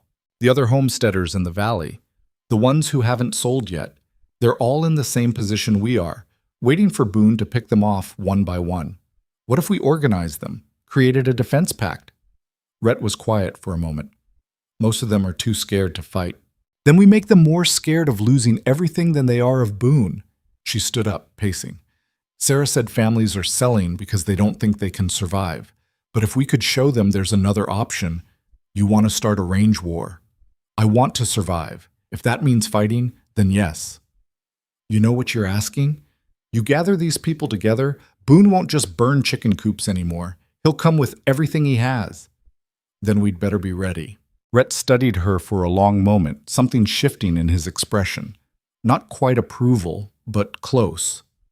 You're either the bravest woman I've ever met or the most suicidal, he said finally. Can't it be both? That got almost a smile out of him. All right, I'll spread the word, but don't expect everyone to jump at the chance to fight. I don't. I just need a few. A few people who are tired of being afraid. Over the next week, they quietly reached out to the remaining homesteaders. Rhett rode to the northern properties while Adeline and Caleb visited the closer ones. They were careful, never gathering in large groups, always meeting at different locations. The responses varied. Old man Peterson, who'd been in the valley for 15 years, said he'd rather die than let Boone take his land. His son agreed. That was 2. The Halverson family, a young couple with 3 small children, said they'd help however they could, but couldn't risk open fighting with kids to protect. Adeline understood. She'd expected as much. James Cooley, a former Union soldier running a small horse ranch, listened to their pitch with hard eyes. You're asking us to go up against a man with money, gun, and no conscience, he said. That's not a fight. That's suicide. It's suicide if we do nothing, Adeline countered. He's going to take your land either way. At least this way you go down fighting. I did enough fighting in the war, lost enough friends to violence. Then what are you willing to lose to peace? Your home? Your future? Everything you've built? Cooley's jaw worked. Finally, I'll think about it. It wasn't a yes, but it wasn't a no either. By the end of the week, they had commitments from 5 homesteaders willing to fight if it came to it. It wasn't an army, but it was better than standing alone. They gathered at the Granger homestead on a Sunday afternoon. 7 adults total. Adeline, Caleb, Rhett, Peterson and his son, Cooley, and a widow named Martha Chen who ran a small cattle operation on the eastern edge of the valley. Martha was the surprise. She was maybe 40, Chinese by descent, with iron in her spine and a Sharps rifle she handled like she knew how to use it. My husband built this ranch from nothing, she said when they asked why she was willing to fight. Died defending it from claim jumpers 5 years ago. I'm not letting Boone take what he bled for. They sat around the table in Granger's cabin and made their plans. First thing we need is information, Rhett said. We need to know how many men Boone has, where they're camped, what their patterns are. I can scout that, Cooley offered. Used to do reconnaissance during the war. We also need to make sure everyone's homesteads are defensible, Peterson added. Can't fight if we're spread thin protecting a dozen different locations. So we consolidate, Adeline said. Move families to the most defensible positions. Pool our resources. That means abandoning some properties, Martha pointed out, leaving them open for Boone to take. He'll take them anyway if we're dead. At least this way we control what we give up and what we defend. They argued for hours, working out logistics. Which homesteads to defend. How to communicate if Boone's men attacked. Who would fight and who would protect the women and children who couldn't. It wasn't pretty and it wasn't perfect, but it was a plan. As people were leaving, Martha pulled Adeline aside. The men in town are saying you're trouble, Martha said quietly, that you're the reason Boone's pushing so hard. Maybe I am. Good. We needed someone to push back. Martha's expression was serious. But you should know, Boone's asking specific questions about you, about whether you have any legal claim to this property, about your relationship with Granger and Calloway. What kind of questions? The kind that make me think he's planning something more personal than just running you off the land. Adeline felt ice settle in her stomach. You think he'd... I think Boone sees you as the weak link. You're a woman alone, no legal standing, no protection. If he can remove you from the equation, he thinks Granger will fold and Calloway won't have a reason to fight. How would he remove me? Martha's silence was answer enough. That night, Adeline couldn't sleep. She kept thinking about what Martha had implied, about the reality that she might not just be fighting for land, she might be fighting for her life in a much more immediate way. She was standing on the porch, rifle in hand, watching the tree line for movement that might or might not come, when Red appeared out of the darkness. She nearly shot him before recognizing his silhouette. "You trying to get killed?" she hissed. "Making my rounds, saw your light was still on." He climbed the porch steps, moving quiet as smoke. "You should be sleeping." "Can't." Thinking about what Martha said. "How did you—" "I was listening. I listened to everything." He leaned against the porch rail, looking out at the valley. "She's right. Boone sees you as the problem. So what do I do about it?" "Leave. Tonight. I'll take you to the territorial capital. You can catch a stage east from there." Adeline looked at him sharply. "You want me to run?" "I want you alive. There's a difference. I'm not leaving. Even if staying gets you killed? Especially then, because if I run now, I'll spend the rest of my life running, from every hard thing, every fight, every chance to be something more than a victim." She turned to face him fully. "I didn't come this far to die, Rhett, but I also didn't come this far to live scared." He was quiet for a long time, just looking at her. In the moonlight, his face was all hard angles and shadows. "You remind me of someone," he said finally. "Who?" "Myself. Before the war taught me that courage just gets people killed." "What happened to you?" Adeline asked. "In the war? Nothing I want to talk about." But his voice had gone rough. "I did things I'm not proud of, saw things I can't forget. And I learned that the people who fight hardest usually die first, while the cowards survive to tell the story." "You think I'm going to die?" "I think you're brave enough that you might not run when you should, and that scares me more than Boone does." The honesty in his voice caught her off guard. This was the most he'd ever said about himself, the most emotion she'd seen him show.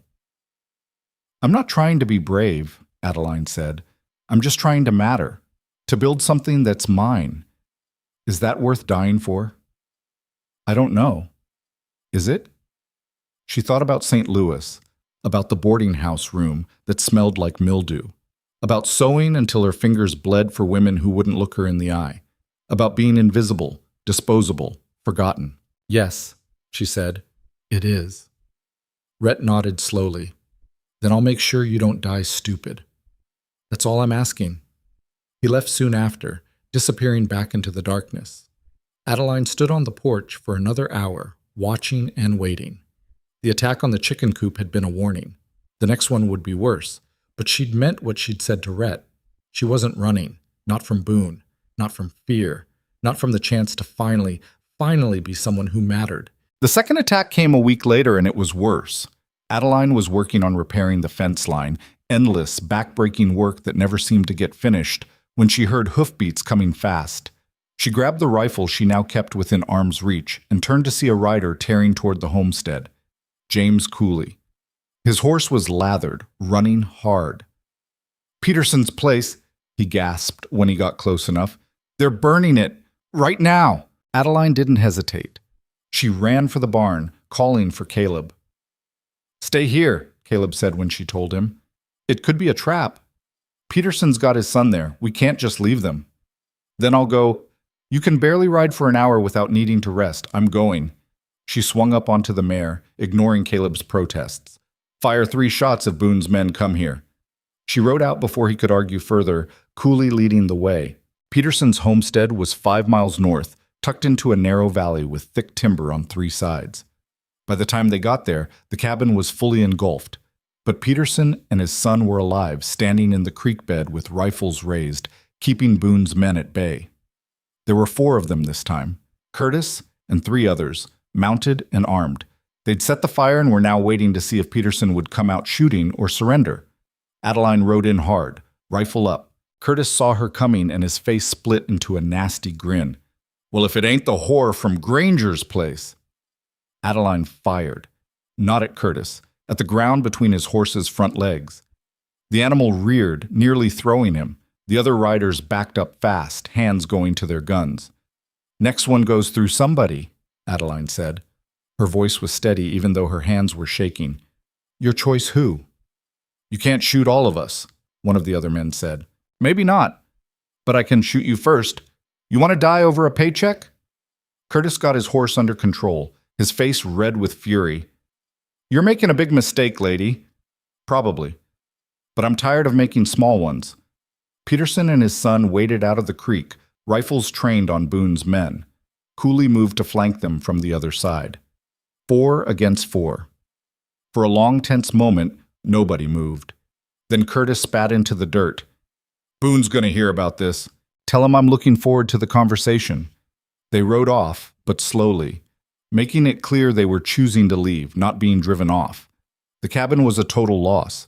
Everything Peterson owned was burning or already burned. "I'm sorry," Adeline said.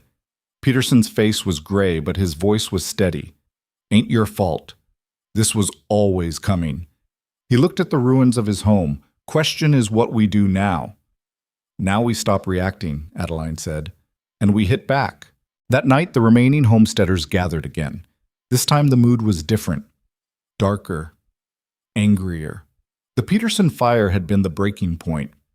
"We can't keep playing defense," Cooley said. "We need to make Boone hurt."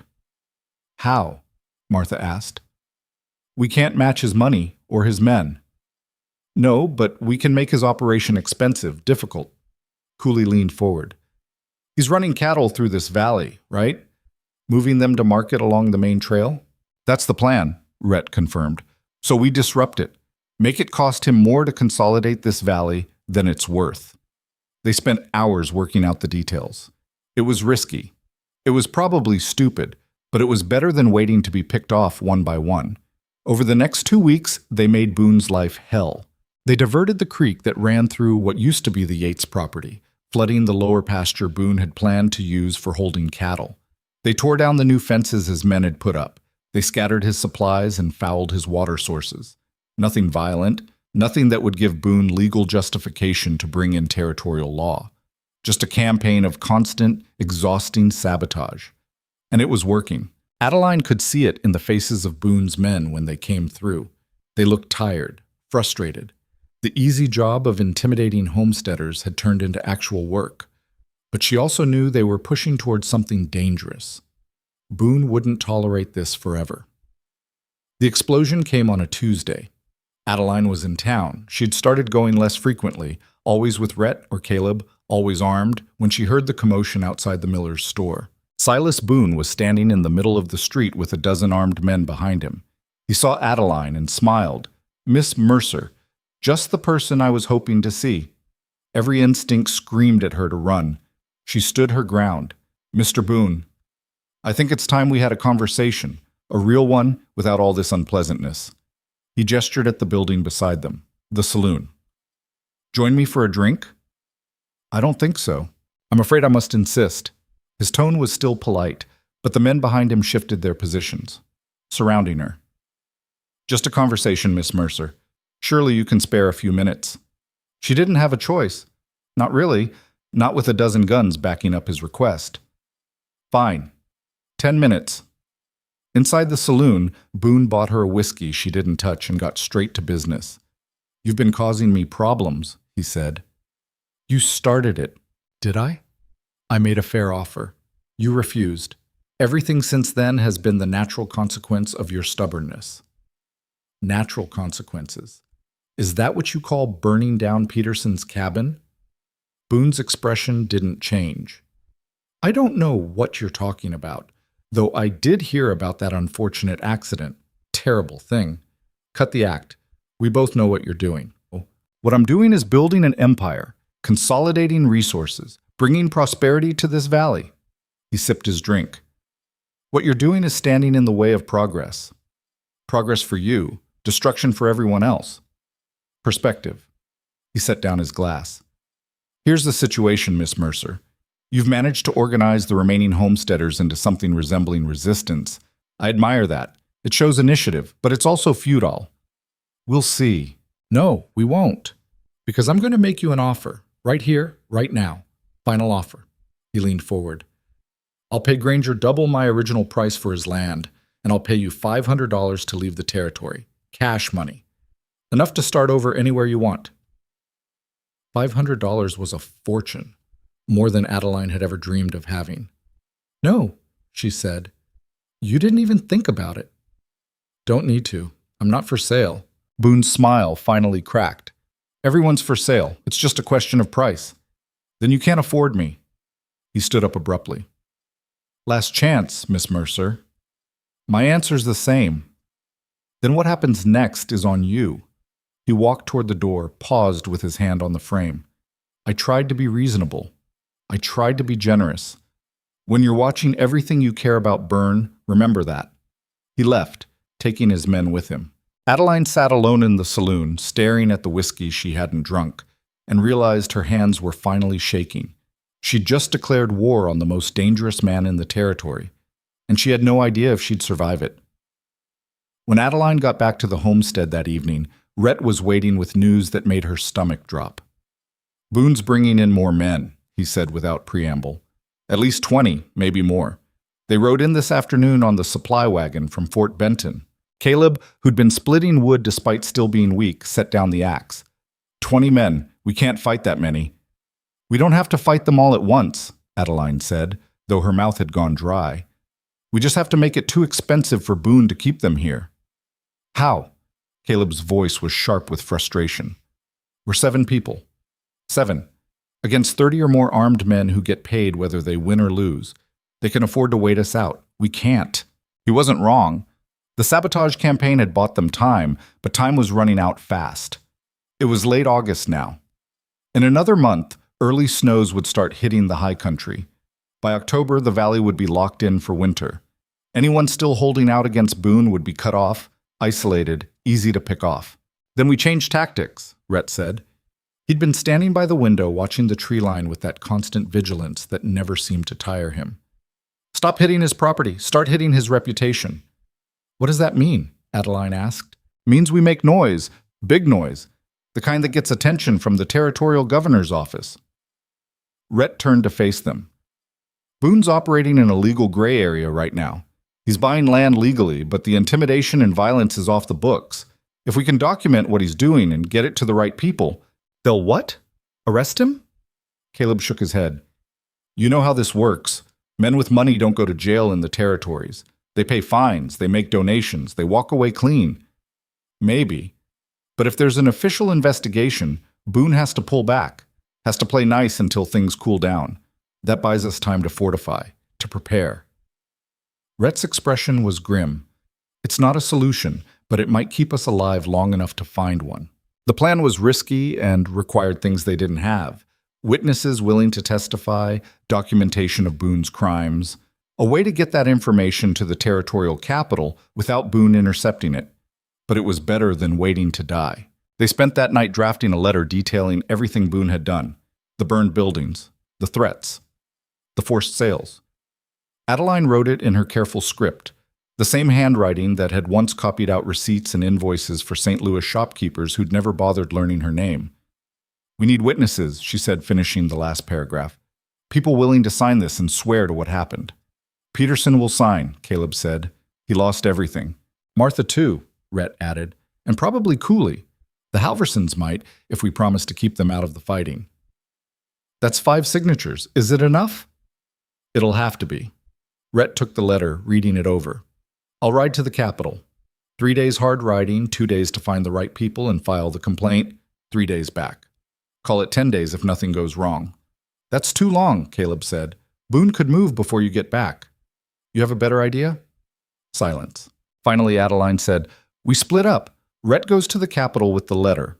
The rest of us consolidate at the 2 most defensible homesteads, here and Martha's place. We pool our resources, set up proper defenses, and we hold until he gets back. And if Boone attacks while I'm gone? Rhett's eyes were hard. Then we hold anyway. He studied her face for a long moment. You know what you're asking? I'm asking you to trust that we can survive a week without you. That's not what I meant. His voice had gone quiet. I'm asking if you're ready to kill someone, Because if Boone's men come and you can't pull the trigger, everyone dies, including you. The question hung in the air like smoke. Adeline thought about the chicken coop burning, about Peterson standing in the creek watching his life turn to ash, about Emma Pritchard crossing the street to avoid her like she carried plague, about every time in her life someone had hurt her, and she'd had to smile and take it because fighting back meant losing everything. "Yes," she said, "I'm ready." Rhett left before dawn with the letter and 5 signatures tucked inside his saddlebag.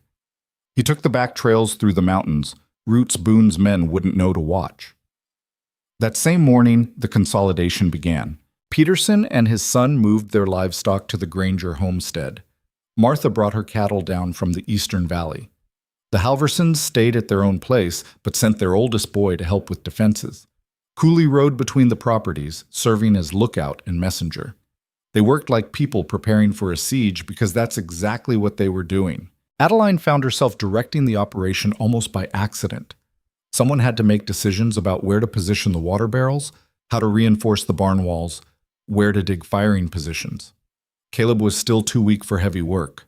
The men looked to her for answers, and she gave them, drawing on instincts she hadn't known she possessed. "You're good at this," Martha said on the 3rd day. They were working together to move supplies into the root cellar. If they had to retreat into the cabin, they'd need food that couldn't be easily destroyed. "Good at what?" "Leading, organizing, getting people to follow you." Martha wiped sweat from her forehead. "Most women out here, they follow their men. Let them make the decisions. You're different." "I never had a man to follow. Had to figure things out myself." "Shows." Martha gave her an appraising look. "You know Boone's going to come after you specifically. You're the one holding this together. Take you out, the rest crumbles." "I know." "You scared?" Adeline thought about lying, then decided Martha deserved honesty. "Terrified. But I've been scared before. It hasn't killed me yet." "They're scared, and then they're scared. This is the kind where you might actually die." "Then I'll die fighting for something that matters. That's more than most people get." Martha nodded slowly. "My husband said something similar before the claim jumpers shot him. I used to think it was stupid, dying for land. Now I think maybe it's the only thing worth dying for." "You don't have to stay," Adeline said. "You could sell to Boone, take the money, start over somewhere safer." "So could you." "But I won't." "Me neither." Martha smiled, hard and bitter. "Guess we're both too stubborn to live sensible." The attack came on the 5th day, just after sunset, when the light was going strange and tricky. Adeline was on watch in the barn loft. They'd set up a rotation, 2 people always awake and armed, when she saw movement in the tree line. Not riders. Men on foot, maybe a dozen of them, moving through the scrub pine with the kind of caution that said they knew what they were doing. She fired the warning bell they'd rigged, 3 quick rings that echoed across the valley. Below, people scattered to defensive positions they'd practiced 100 times. Caleb and Peterson's son to the cabin windows. Peterson himself to the barn door. Martha racing from the creek bed where she'd been checking the livestock. The men in the trees stopped advancing. For a long moment, nobody moved. The valley held its breath. Then a voice called out from the darkness. "We're not here to fight. We're here to talk." Curtis. Adeline recognized his voice now, that particular blend of arrogance and malice. "Talk from where you are," she called back. "Don't need you any closer. Mr. Boone wants to make one more offer. Final offer. You interested, or should we just start shooting?" Adeline's finger tightened on the rifle trigger. Every instinct said this was a trap, but if there was even a chance to avoid bloodshed— "I'm listening," she said. "Come out where we can see you, alone. We talk face to face." "Not a chance." "Then I guess we're done talking." Curtis's voice hardened. "Last chance to do this the easy way." From her vantage point in the loft, Adeline could see the men spreading out, taking positions that would give them clear shots at the cabin and barn. This wasn't a negotiation. This was an attack with a thin excuse attached. "Tell Boone his offer's refused," she said. "Now get off our land before someone gets hurt." Curtis laughed. "Your land? You don't own shit, woman. You're squatting on property that's about to belong to Mr. Boone, and he's done being patient with you. Then he can come tell me that himself instead of sending lackeys to do his talking." The insult landed. She heard Curtis curse, heard movement in the brush. Then the first shot cracked through the evening air. Not from Boone's men. From the cabin. Caleb had fired, putting a round into the dirt 10 feet in front of the nearest attacker. All hell broke loose. Muzzle flashes lit up the tree line as Boone's men returned fire. Bullets slammed into the barn walls, punched through the cabin shutters, kicked up dirt in the yard. Adeline dropped flat in the loft, heart hammering, and started shooting back. She didn't aim to kill. Couldn't make herself do it. Not yet. Just fired at the muzzle flashes, trying to keep heads down, buy time for the others to find cover. The battle lasted maybe 10 minutes, but felt like hours. Gunfire echoed off the valley walls, loud enough to wake the dead. Smoke drifted through the yard. Someone was screaming, whether from pain or fear, Adeline couldn't tell. Then, as suddenly as it started, the shooting stopped. Boone's men pulled back into the trees. Adeline could hear them crashing through brush, retreating fast. She stayed down, rifle ready, waiting for the next wave. It didn't come. Slowly, carefully, she raised her head to look. The yard was empty except for smoke and scattered brass casings glinting in the last light. "Everyone alive," she called. "Here," Caleb shouted from the cabin. "Alive," Peterson confirmed from the barn door. "We're good," Martha's voice came from behind the water trough, where she'd taken cover. Peterson's son didn't answer. Adeline's stomach clenched. "David? David, you answer me right now." A pause that stretched too long. Then, "I'm hit. It's not bad. I think it's not bad." She scrambled down from the loft, nearly falling in her haste. Found the boy sitting against the cabin wall, pressing his hand to his shoulder. Blood seeped between his fingers, dark and wet. "Let me see." Adeline pulled his hand away gently. The wound was high on his left shoulder, looked like the bullet had gone through clean. Bad, but probably not fatal if they could stop the bleeding. "I'm sorry," David gasped. His face was white with shock. "I tried to stay down, but they were shooting and I—" "Shh.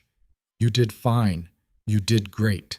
She grabbed cloth from her pocket, pressed it to the wound. "Caleb, I need bandages and whiskey. Now." They got David inside, got him laid out on the table.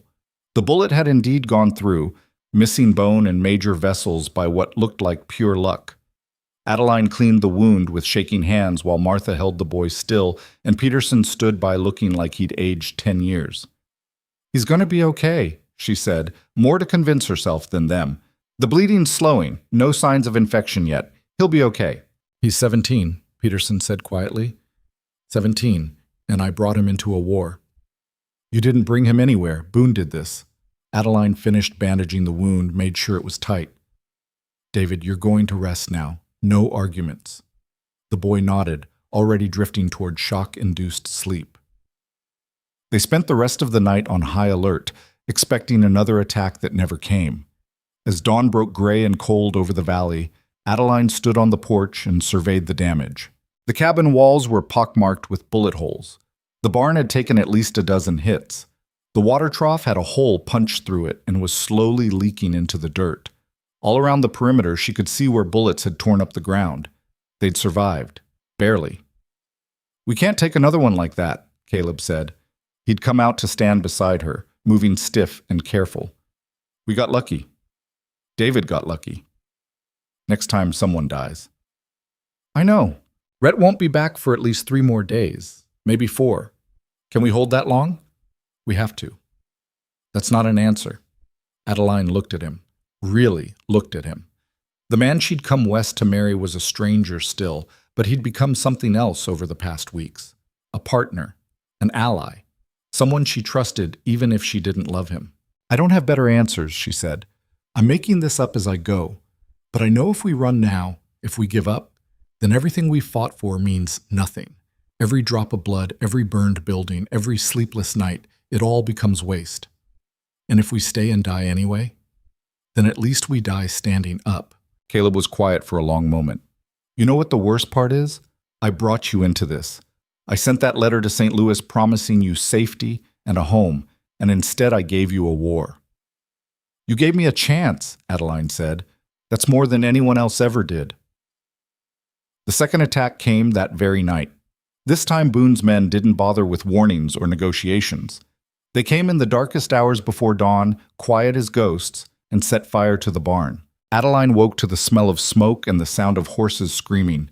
She was out of bed and running before her brain fully caught up. The barn was engulfed, flames reaching up into the night sky like grasping fingers. Inside, the animals were panicking. They'd moved Peterson's livestock in there for protection, and now they were trapped.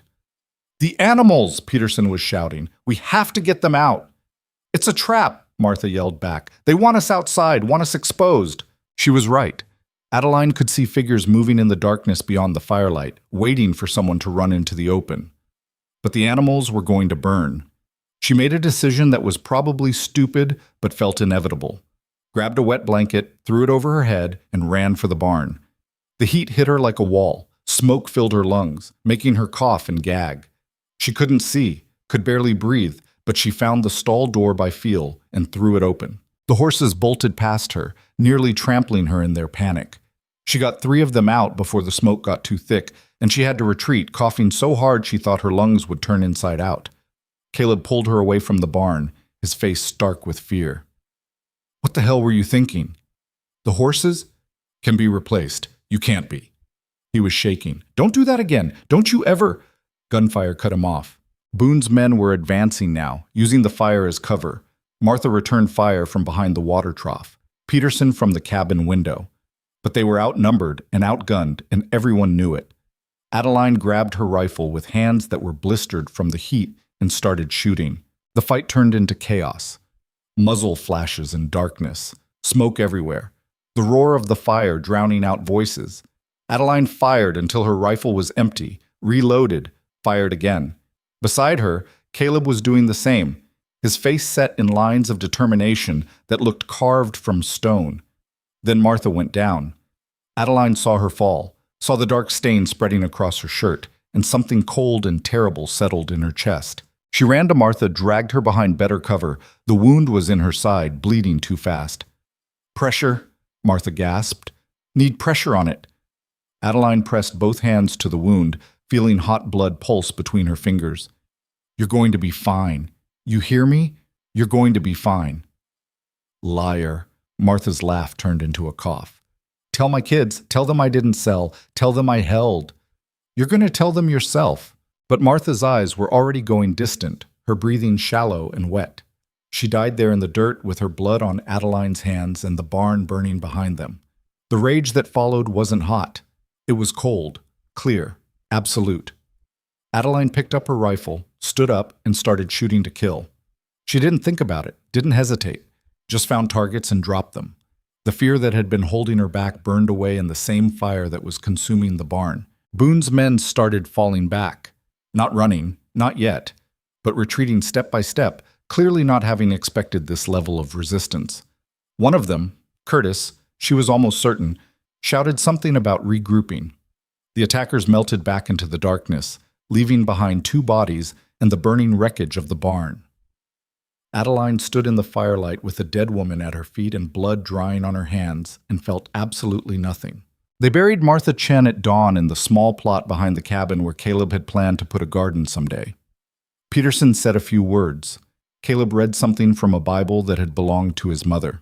Adeline just stood there with dirt under her fingernails and tried to remember how to feel human. "I killed someone last night," she said later, sitting on the porch steps while inside David moaned in fever sleep and Peterson kept vigil. "Maybe more than one. I don't know. I stopped counting." Caleb sat beside her, close but not touching. "It was them or us." "I know. Doesn't make it easier." "No, it doesn't." They sat in silence, watching the sun climb over mountains that didn't care about human violence. The barn was a smoking ruin. Martha was in the ground, David was fighting infection from his wound, and Rhett was still 2 days away at minimum. "We can't hold," Caleb said finally. "Not against another attack like that." "So what do we do?" "I don't know. Run, maybe. Take David and Peterson and just go. Head for the territorial capital ourselves. Catch up with Rhett." Adeline thought about it. About running again. About spending the rest of her life looking over her shoulder, wondering if Boone would come after them. About Martha's blood drying dark on the earth and what it meant if they let her death be for nothing. "No," she said. Adeline, no. She stood up. We're not running. We're going to finish this. How? We've got 4 people, 2 of them wounded. Boone's got 30 men, and Boone's got 30 men who are tired and scared and starting to wonder if they're getting paid enough to die in the middle of nowhere. She started pacing, energy returning as the plan formed in her head. They're mercenaries, hired guns. They don't have loyalty or investment. They have paychecks. What are you saying? I'm saying we make Boone a target. Not us. Him specifically. We go after him directly, and we make his men watch him bleed. Make them question whether they want to die for a boss who can't even protect himself. Caleb stared at her. That's insane. Probably. You're talking about assassination. I'm talking about survival. Boone wants to play war? Fine. But in war, you target the command structure. Take out the leader, the army falls apart. And how exactly do you plan to get close enough to Boone to... I don't know yet. But I'll figure it out. She looked at him directly. I'm done reacting, done waiting for him to hit us and hoping we survive. Martha died defending this land. David's lying in there with a bullet hole in him. How many more people have to die before we admit that playing defense isn't working? Before Caleb could answer, they heard hoofbeats. Fast, multiple riders. Adeline grabbed her rifle, Caleb right behind her. They took positions behind what was left of the water trough, sighting down the trail. The riders came into view and Adeline's heart nearly stopped. Rhett was in the lead, but he wasn't alone. Behind him rode 6 men in territorial militia uniforms, led by a hard-faced officer with captain's bars on his shoulders. They'd survived. Help had come. But as Rhett dismounted and she saw his expression, Adeline realized the fight wasn't over. It was just changing shape. The captain introduced himself as Marcus Shaw, and he was not what Adeline had hoped for. He was maybe 40, with the look of someone who'd spent too long enforcing laws he didn't particularly believe in. He listened to their story with polite disinterest, made notes in a small book, and asked questions that seemed designed to poke holes in their version of events. So you claim Silas Boone has been conducting an intimidation campaign against homesteaders in this valley, Shaw said, but you have no direct evidence linking him to these attacks. The men who attacked us work for him, Adeline said, struggling to keep her voice level. Men you can't identify, in the dark, during an exchange of gunfire. Shaw's tone made it clear what he thought of that. And these bodies you claim are on the property. I don't see any bodies. They took them when they retreated. Convenient. Rhett spoke up, his voice dangerous. Captain, I brought you here because I thought you'd actually investigate, not call these people liars. I'm not calling anyone a liar. I'm pointing out that we have accusations without evidence. That's not enough to arrest a man like Silas Boone. A man like Silas Boone, Adeline repeated. You mean a man with money? Shaw's expression hardened. I mean a man with legal claims to most of the property in this valley. A man who says he's been trying to consolidate a legitimate business operation while dealing with squatters and saboteurs. The word hit like a slap. Squatters? According to the Territorial Land Office, Caleb Granger has a valid claim to this homestead. But you, Miss Mercer, have no legal standing here. Neither do the Petersons. Their claim was filed improperly and never validated. Martha Chen's claim transferred to her late husband's family back in San Francisco when he died. She had no legal right to operate that ranch. The ground seemed to tilt under Adeline's feet. That's not true, Caleb said. Martha's been working that land for 5 years. Without legal authority, which means Boone has been within his rights to reclaim abandoned or improperly held land. Shaw closed his notebook. I'll file a report about the violence. I'll recommend an investigation. But I won't arrest Boone based on accusations from people who may themselves be operating outside the law. So that's it? Adeline's voice shook with fury. A woman is dead. A boy is lying in there with a bullet wound. Our barn is burned to the ground. And you're going to do nothing? I'm going to do my job, which is enforce the law, not take sides in a land dispute. Shaw stood up. My advice? Sell to Boone. Take whatever he's offering and leave before more people die. He walked out, taking most of his men with him. 2 stayed behind, supposedly to keep the peace, but it was clear they were there to watch and report. After Shaw left, Adeline sat at the table with her head in her hands, trying not to scream. He's on Boone's payroll, Rhett said flatly. Has to be. Nobody's that deliberately useless without being paid for it. Doesn't matter if he is or isn't, Caleb said. The result's the same. We're on our own. We were always on our own. Adeline looked up, her eyes dry and hard. At least now we know it officially. That night she made her decision. If the law wouldn't stop Boone, she would. Not through legal channels, not through letters and complaints and official investigations, through action. She waited until everyone was asleep, then slipped out of the cabin with her rifle and a knife she'd sharpened until it could split hairs. Rhett was waiting for her by the remains of the barn. Knew you'd try something stupid tonight, he said. Then why didn't you stop me? Because I'm coming with you. She looked at him sharply. This isn't your fight. Like hell it isn't. You think I rode to the Capitol and back for my health? He checked his rifle, his movements efficient and practiced. Besides, you're planning to go after Boone directly. You'll need someone who knows how to kill quietly. I don't want you to... Don't care what you want. You go alone, you die. We go together. We might actually pull this off. He looked at her directly. This is happening, Adeline. Question is whether you trust me enough to have your back. She did trust him. More than she'd trusted anyone in years. All right, she said. Together. They moved through the darkness like ghosts, using trails Rhett knew by heart. Boone had set up his main camp 3 miles south, in a cleared area near the old Miller Creek. 20-some men, a dozen horses, supply wagons, and somewhere in the middle of it all, Silas Boone himself. Getting in would be hard. Getting out alive would be harder. But Adeline was done calculating odds, done being careful, done surviving when she wanted to live. If this was how she died, at least she'd die trying. They reached the camp's perimeter just after midnight. Rhett signaled for her to stay low, and they bellied through the brush until they could see the layout. Men sleeping around banked fires, sentries walking patrol routes that were predictable and lazy, and in the center, a larger tent where lamplight still glowed. Boone's tent. 2 guards on it. Rhett breathed in her ear. We take them quiet, slip inside, finish this before anyone knows we're here. Adeline's heart was hammering so hard she thought the guards would hear it. And if it goes wrong? Then we fight like hell and hope we're faster than they are. Not exactly reassuring, but it would have to do. They waited for the patrol to pass, then moved. Rhett went left, Adeline went right. The guards didn't see them coming. Rhett's man went down without a sound, knife between the ribs. Adeline's guard turned at the last second, got half a shout out before she drove her blade into his throat. Blood. Hot and wet and everywhere. She pulled the knife free, tried not to think about what she'd just done, and followed Rhett into the tent. Silas Boone was sitting at a campaign desk, reviewing papers by lamplight. He looked up when they entered, saw them, saw the guns, and smiled. Miss Mercer, Mr. Calloway, I was wondering when you'd try something desperate. Too calm, too prepared. This was wrong. Rhett realized it the same instant. It's a trap. Men poured out of the shadows. They'd been waiting, hidden in the dark corners of the tent. 6 of them, all armed, all pointing guns at Adeline and Rhett. You're predictable, Boone said, standing slowly. I knew you'd come.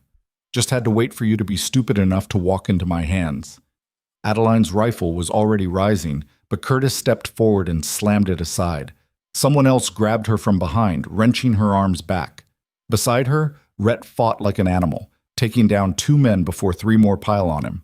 They beat him to the ground, kept beating him until he stopped moving. Don't kill him, Boone ordered. Not yet. I want them both alive for what comes next.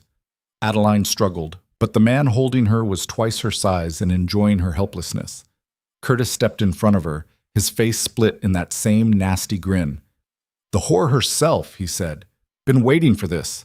He hit her hard enough that lights exploded behind her eyes. She tasted blood. That's enough, Boone said. Lock them in the supply wagon. We'll deal with them in the morning, publicly. I want everyone in the valley to see what happens to people who oppose me. They dragged Adeline and Rhett out of the tent across the camp and threw them into the back of a wagon. The door slammed shut. A lock clicked. Darkness. Complete and absolute. Adeline lay there in the dark, tasting blood and failure, and wondered if this was how it ended. Not with victory, not with freedom. Just death in the back of a wagon at the hands of a man who'd won by being meaner and richer and more willing to destroy everything in his path. Beside her, Rhett groaned. "You alive?" she asked. Unfortunately, his voice was thick with pain. "Sorry, should have seen that coming." "We both should have." They lay there in silence, feeling the bruises forming, listening to the camp outside celebrate their capture. Tomorrow, they would die. But tonight, in the darkness, Adeline Mercer started planning one more desperate gamble, because she was done dying quiet. If you'd asked Adeline a year ago what her death would look like, she probably would have said slow starvation in a St. Louis tenement, or maybe childbirth in some charity hospital where they stacked bodies like cordwood. She never would have guessed it would happen in a Montana valley, locked in a supply wagon, waiting for a land baron to make an example of her at dawn. Life had a twisted sense of humor. "You still awake?" Rhett's voice came through the darkness. "Hard to sleep when you're scheduled for execution." "Fair point." She heard him shift position, heard him grunt with pain. They'd beaten him badly. "Got a question for you." "Now's the time, I guess." "You regret it? Coming west? All of this?" Adeline thought about the question. About the alternative timeline where she'd stayed in St. Louis, married some factory worker with mean fists and a drinking problem, worked herself to death by 40. About safety that felt like slow suffocation. "No," she said. "Even if I die tomorrow, at least I lived first. That's more than I had back east."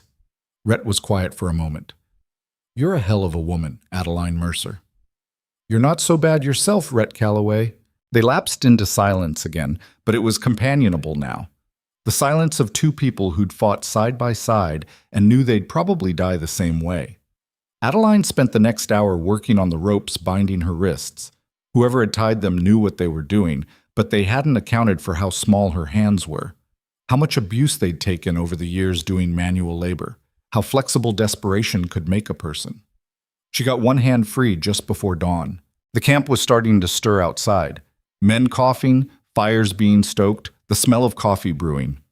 Normal morning sounds that felt obscene given what was coming. "Rhett," she whispered, "I'm loose. Can you get to the door?" "Maybe, but it's locked from outside." "There's tools in here. Supply wagon, remember? Feel around for something we can use." Adeline crawled through the darkness, hands searching.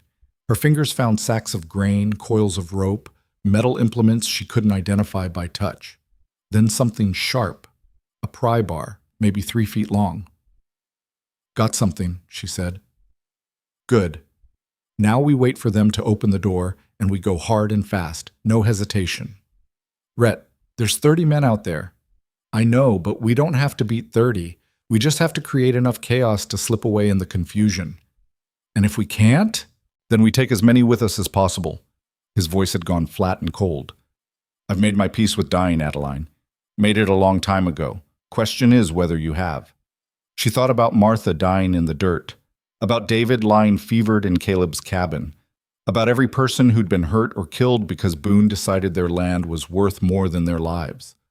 "I haven't made peace with it," she said, "but I'm ready anyway." The door opened an hour later, light spilling in so bright it hurt. Curtis stood there with 2 other men, all armed, all smirking. "Time to face the music," Curtis said. "Boone wants you." Adeline drove the pry bar into his stomach with every ounce of strength she had. He doubled over, gasping. She brought the bar down on the back of his skull, and he dropped like a stone. The other 2 men fumbled for their guns. Rhett, hands still bound, launched himself at the nearest one, using his weight and momentum to drive the man backward out of the wagon. Adeline swung the pry bar at the 3rd man, caught him across the arm hard enough to hear bone crack. He screamed. She hit him again, this time in the head. He went down. Then they were running. The camp exploded into chaos. Men shouting, grabbing weapons, trying to figure out what was happening. Adeline and Rhett ran for the horses, Rhett's hands still tied but his legs working fine. They almost made it. A shot cracked past Adeline's head, so close she felt the displacement. She dove behind a supply crate, Rhett hitting cover beside her. "We're pinned," he said. "I noticed." More gunfire, the crate splintered under the impacts. They were surrounded, outgunned, and out of options. This was it. This was how it ended. Then Adeline heard something that made her heart stop. Hoofbeats. Lots of them. Coming fast from the north. For a terrible moment, she thought it was more of Boone's men. Then she saw the riders crest the ridge and hope exploded in her chest like fireworks. Caleb was in the lead, rifle raised, Peterson beside him. Behind them rode Cooley, the Halverson boys, Thomas Miller, and at least a dozen other men from town and the surrounding homesteads. Men who'd been too scared to fight before, but had apparently found their courage somewhere between sunset and dawn. They hit Boone's camp like a cavalry charge. The battle that followed was brutal and chaotic, and nothing like the organized warfare Rhett had probably seen during his military days. This was farmers and ranchers and shopkeepers fighting with whatever weapons they could find, driven by desperation and anger and the knowledge that this was their last chance. Adeline grabbed a fallen rifle and started shooting. Not at specific targets, everything was moving too fast, just firing into the mass of Boone's men who were scrambling for cover. Beside her, Rhett had gotten his hands free and retrieved a gun from one of the downed guards. He was firing with mechanical precision, each shot finding a target. The fight swirled around them, men grappling hand to hand in the dirt, horses screaming and bolting. Someone's tent caught fire and the flames spread fast, adding smoke to the chaos. Through it all, Adeline kept moving, kept fighting, driven by a fury that felt clean and pure and utterly relentless. She saw Boone trying to reach his horse, trying to escape in the confusion. Not a chance. She ran after him, tackling him from behind. They hit the ground hard, rolling. He was bigger than her, stronger, but she was beyond caring about fair fights or rules of engagement. She got on top of him, pressing the rifle barrel against his throat. "It's over," she said. Boone's eyes were wild with rage and fear. "You can't. You have no authority. I have this rifle. That's all the authority I need." Around them, the fighting was dying down. Boone's men were realizing they were outnumbered and outfought. Weapons were being dropped. Hands were being raised. It was over. Actually, over. Captain Shaw showed up 3 hours later with his militia, conveniently arriving after all the violence had concluded. He took one look at the devastation, 3 of Boone's men dead, a dozen wounded, the camp in ruins, and his face went carefully blank. "Someone want to explain what happened here?" he asked. "Self-defense," Caleb said. He was standing beside Adeline, looking exhausted but steady. "Boone's men kidnapped Miss Mercer and Mr. Calloway. We came to get them back." "That's not what happened," Boone snarled. He was on his knees with Rhett's gun pointed at his head. "They attacked my camp. This is assault, attempted murder." "This," Adeline cut him off, "is justice, which is what happens when the law won't do its job." Shaw's expression darkened. "You're confessing to vigilante action?" "I'm stating facts. You refused to arrest Boone despite evidence of his crimes. You called us squatters and suggested we deserved whatever happened to us.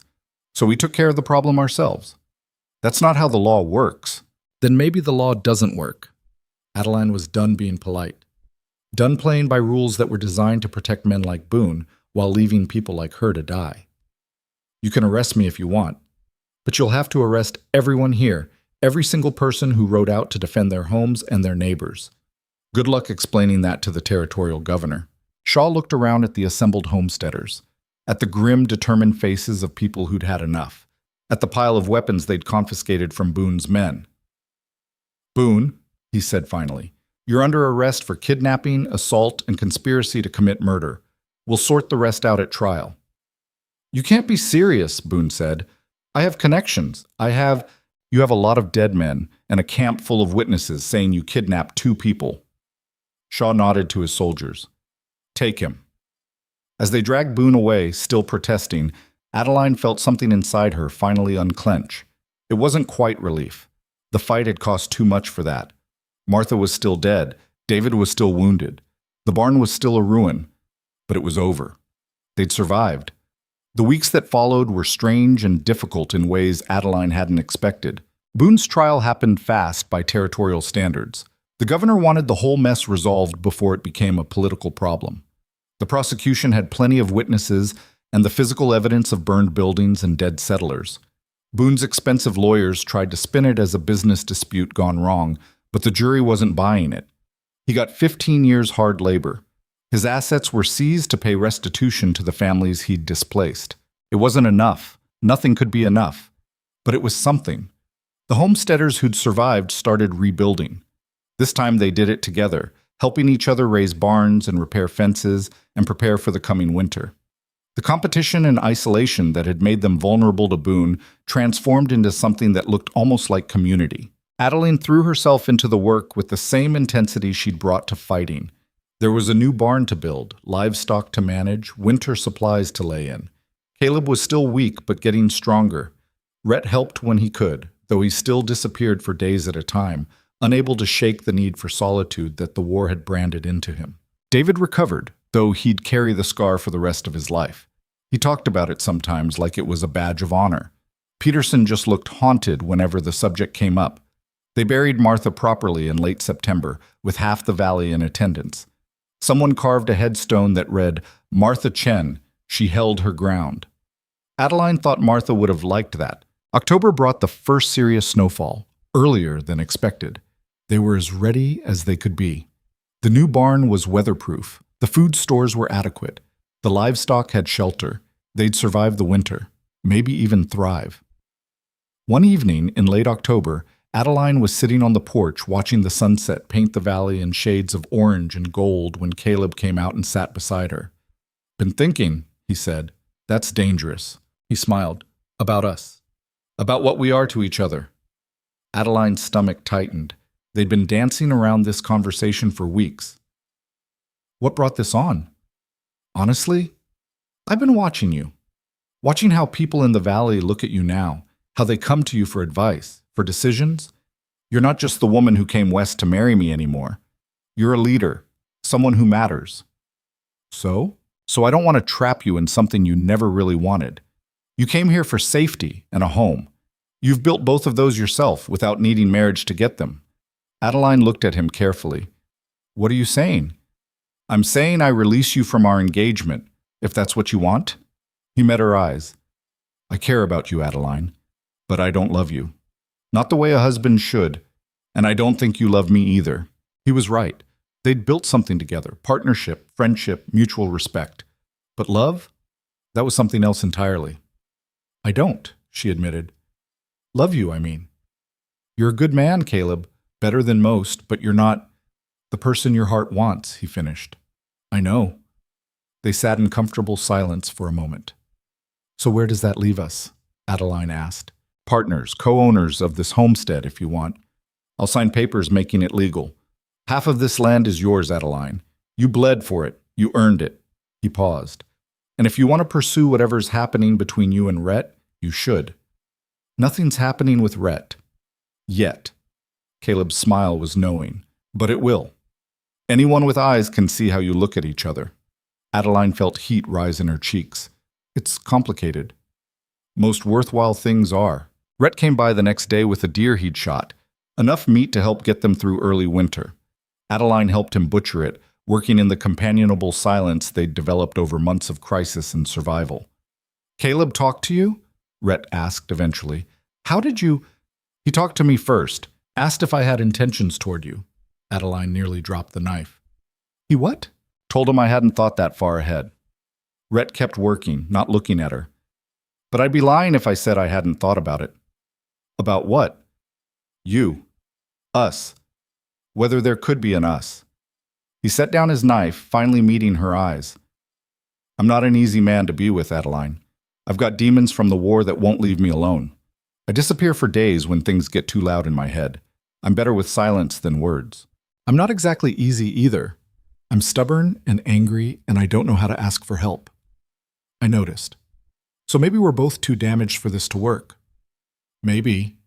Rhett took a step closer. "Or maybe damaged people understand each other better than whole ones do." He kissed her then, rough and uncertain, and absolutely nothing like the romantic fantasies she'd read about in cheap novels back in St. Louis. It was better, because it was real. They didn't rush into anything. Rhett kept his own homestead. Adeline stayed at Caleb's place, though the legal papers making her co-owner came through in November. They saw each other when they wanted to, gave each other space when they needed it, and built something that looked like love without forcing it into shapes it didn't want to take. The valley changed too. Word spread about what had happened with Boone, about the homesteaders who'd stood together against a richer, more powerful enemy and won. New settlers started arriving, people looking for places where courage meant more than money. Sarah Miller told Adeline that people were calling the valley Calloway Ridge now, named for Rhett's role in defending it. Adeline thought that was fitting. The man who'd wanted nothing but solitude had become the symbol of community. Life had a sense of humor about these things. Winter hit hard in December, with snowstorms that buried the valley under 3 feet of white. But the homesteaders were ready. They'd learned from their mistakes, from their losses, from the hard truth that surviving out here required more than individual strength. It required people willing to fight for each other. Adeline spent the long winter evenings reading by lamplight, mending clothes, planning spring planting. Caleb taught her chess, and she taught him how to make bread that didn't taste like sawdust. Rhett showed up during the worst storms and stayed until the weather cleared, and nobody questioned it anymore. David's shoulder healed crooked but functional. He started courting the Halversons' oldest daughter. Peterson talked about bringing his other son west now that the valley was safer. Life went on. Not perfect, not easy, but theirs. Spring came late and cold, with the snowpack lingering into April. But when it finally melted, the valley exploded into green so vivid it hurt to look at. Flowers. Adeline had never seen before carpeted the meadows. The creek ran high and fast with a runoff. They planted that spring with a vengeance. Not just survival crops, but gardens, orchards, things that would take years to mature but promised abundance if they could just hold on. More settlers arrived as word spread. The territorial government, embarrassed by the Boone scandal, started actually enforcing homestead laws. A proper town started forming at the old Ridgeway Station crossroads. Real buildings, a school, a church for those who wanted it. Civilization creeping into wilderness. Adeline wasn't sure how she felt about that. One evening in June, she stood on the ridge overlooking the valley and took inventory of what they'd built. The Granger homestead, her homestead now too, had a new barn, sturdy fences, livestock that were healthy and multiplying. The cabin had been expanded, with a proper bedroom added on and windows that actually sealed against winter wind. The land was producing more than they'd hoped. Beyond their property, she could see other homesteads doing the same. Smoke rising from a dozen chimneys. Fields of green showing where crops were thriving. Horses and cattle grazing in peaceful abundance. This valley had nearly killed them all. Instead, they'd killed the thing trying to kill them, and built something worth keeping from the ruins. Rhett found her there, as she'd known he would. He had a sense for when she needed company and when she needed space. "Thinking deep thoughts?" he asked. "Thinking how strange it is.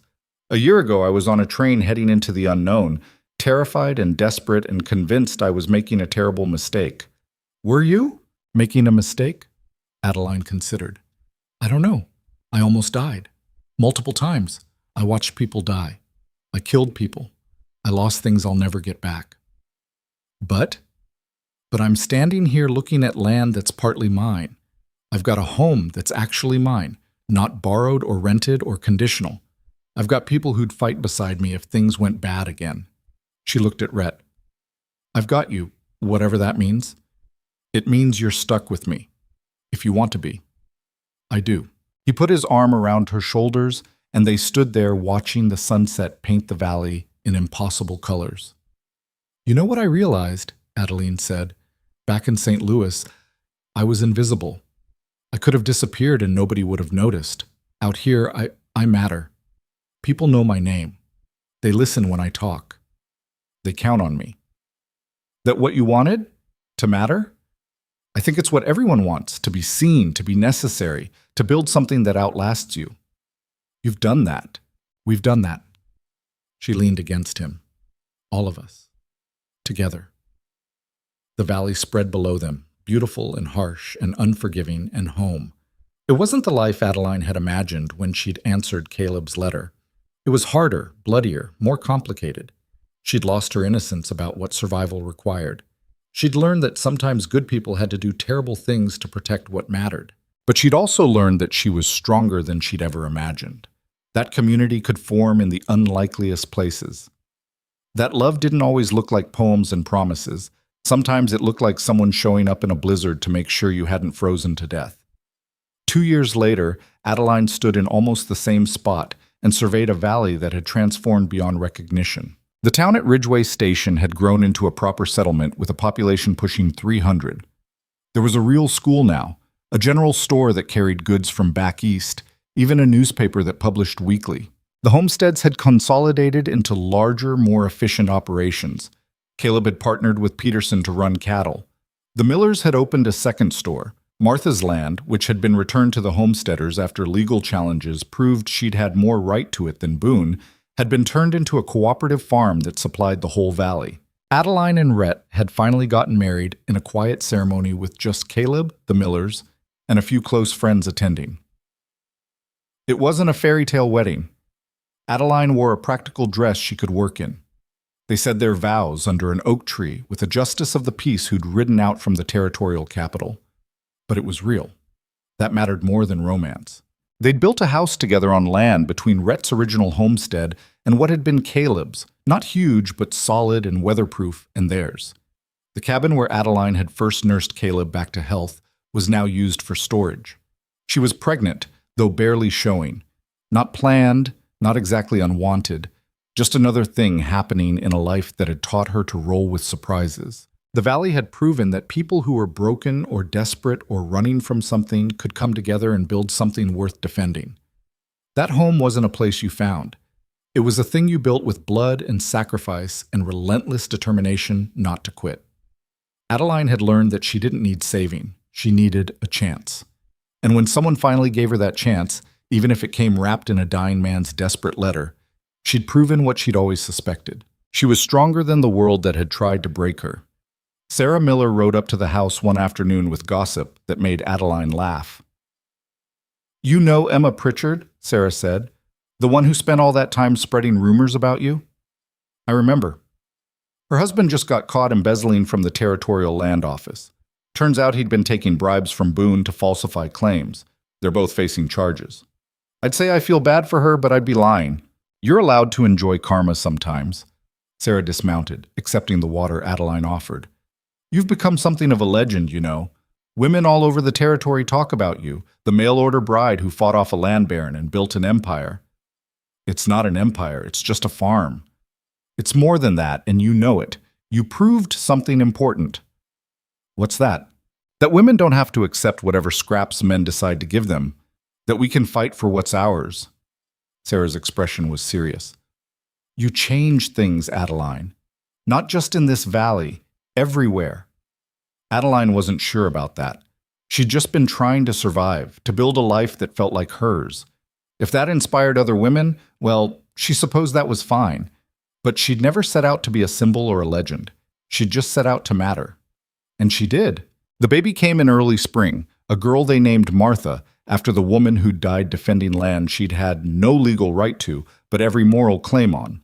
Rhett held his daughter with the careful terror of a man who'd spent years believing he was only good for violence, now faced with something small and fragile and entirely dependent on him not to break it.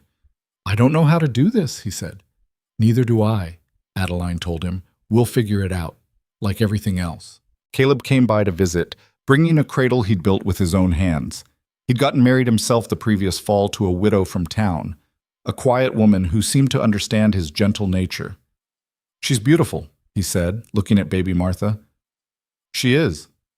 Adeline felt the exhaustion of labor catching up with her, but didn't want to sleep yet. Didn't want to miss this moment of peace and possibility. "You ever regret it?" Caleb asked. "The way things turned out?" "Which part?" "Any of it. Coming west. The fighting. Building all this instead of having an easier life." Adeline thought about the question. About the alternative timeline where she'd married some St. Louis factory worker and died quietly of poverty and exhaustion at 40. About safety that was really just slow suffocation. "No," she said, "I don't regret it. Every scar, every loss, every terrifying moment, it all led here. To this. To a life that's mine." "That's all any of us can ask for," Caleb said. "A life that's ours." He left, and Rhett sat beside the bed, still holding Martha like she might dissolve if he breathed wrong. "You going to give her back so I can feed her?" Adeline asked. "Eventually." She smiled. This man who'd been convinced he was only capable of destruction, holding their daughter with infinite care. Proof that people could change, could heal, could build new lives from the wreckage of old ones. Outside, the valley stretched away in all directions, green and alive and full of people who'd learned that survival required more than individual strength. It required community, cooperation, the willingness to fight for each other when things got hard. They'd lost people along the way. Martha Chen. Others whose names deserved remembering. The cost of building something worth keeping was always paid in blood and sacrifice, but they'd built it anyway. And years from now, when little Martha was old enough to ask about the scars on her mother's hands and the hard look in her father's eyes, Adeline would tell her the truth. That home wasn't a place you found or a gift you received. It was something you fought for, bled for, built with your own hands from whatever materials the world gave you. That being strong didn't mean not being afraid. It meant being terrified and doing what needed doing anyway. That sometimes you had to break rules and defy authority and fight people richer and more powerful than you because the alternative was accepting defeat before the battle even started. And most importantly, that you didn't need permission to matter. You didn't need anyone's approval to build a life worth living. You just needed courage, stubbornness, and the absolute refusal to give up even when every rational thought said you should. Adeline Mercer had stepped off that train with nothing but a carpet bag and a stranger's promise. She'd built an empire anyway, not because she was special or chosen or blessed, but because she'd decided that surviving wasn't enough anymore. She wanted to live, and she had. The valley that people now called Cowboy Ridge thrived through the seasons and years that followed. More families came, drawn by stories of the place where desperate people could build futures instead of just enduring presents. The town grew, the farms prospered. The community that had been forged in blood and fire settled into something that looked almost like peace. Adeline watched her daughter grow, taught her to read and ride and shoot, taught her that being a woman meant you got to define yourself instead of accepting whatever definition the world tried to impose. Little Martha grew up wild and strong, running through the valley with Peterson's grandchildren and the Miller kids and a dozen others. She grew up in a place where her mother's opinion carried weight at town meetings, where women owned property and made decisions and didn't apologize for taking up space. She grew up free in ways Adeline never had been. That was the real victory.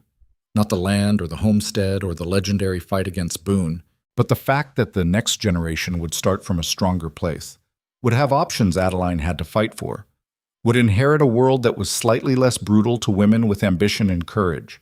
On quiet evenings, Adeline still sometimes thought about that train platform, about standing there with everything she owned in a carpet bag, waiting for a future that seemed determined not to arrive. She'd been so young then, so afraid, so convinced that her worth was tied to whether some man decided she was valuable enough to keep.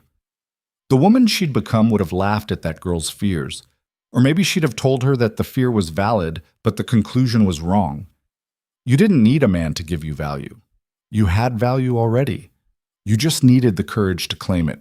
And sometimes, if you were very lucky and very stubborn and very willing to fight for what you wanted, the world would eventually stop trying to crush you and make room for you to exist. Not easily, never easily, but possibly. And possibility, Adeline had learned, was all you really needed to build something extraordinary from nothing at all.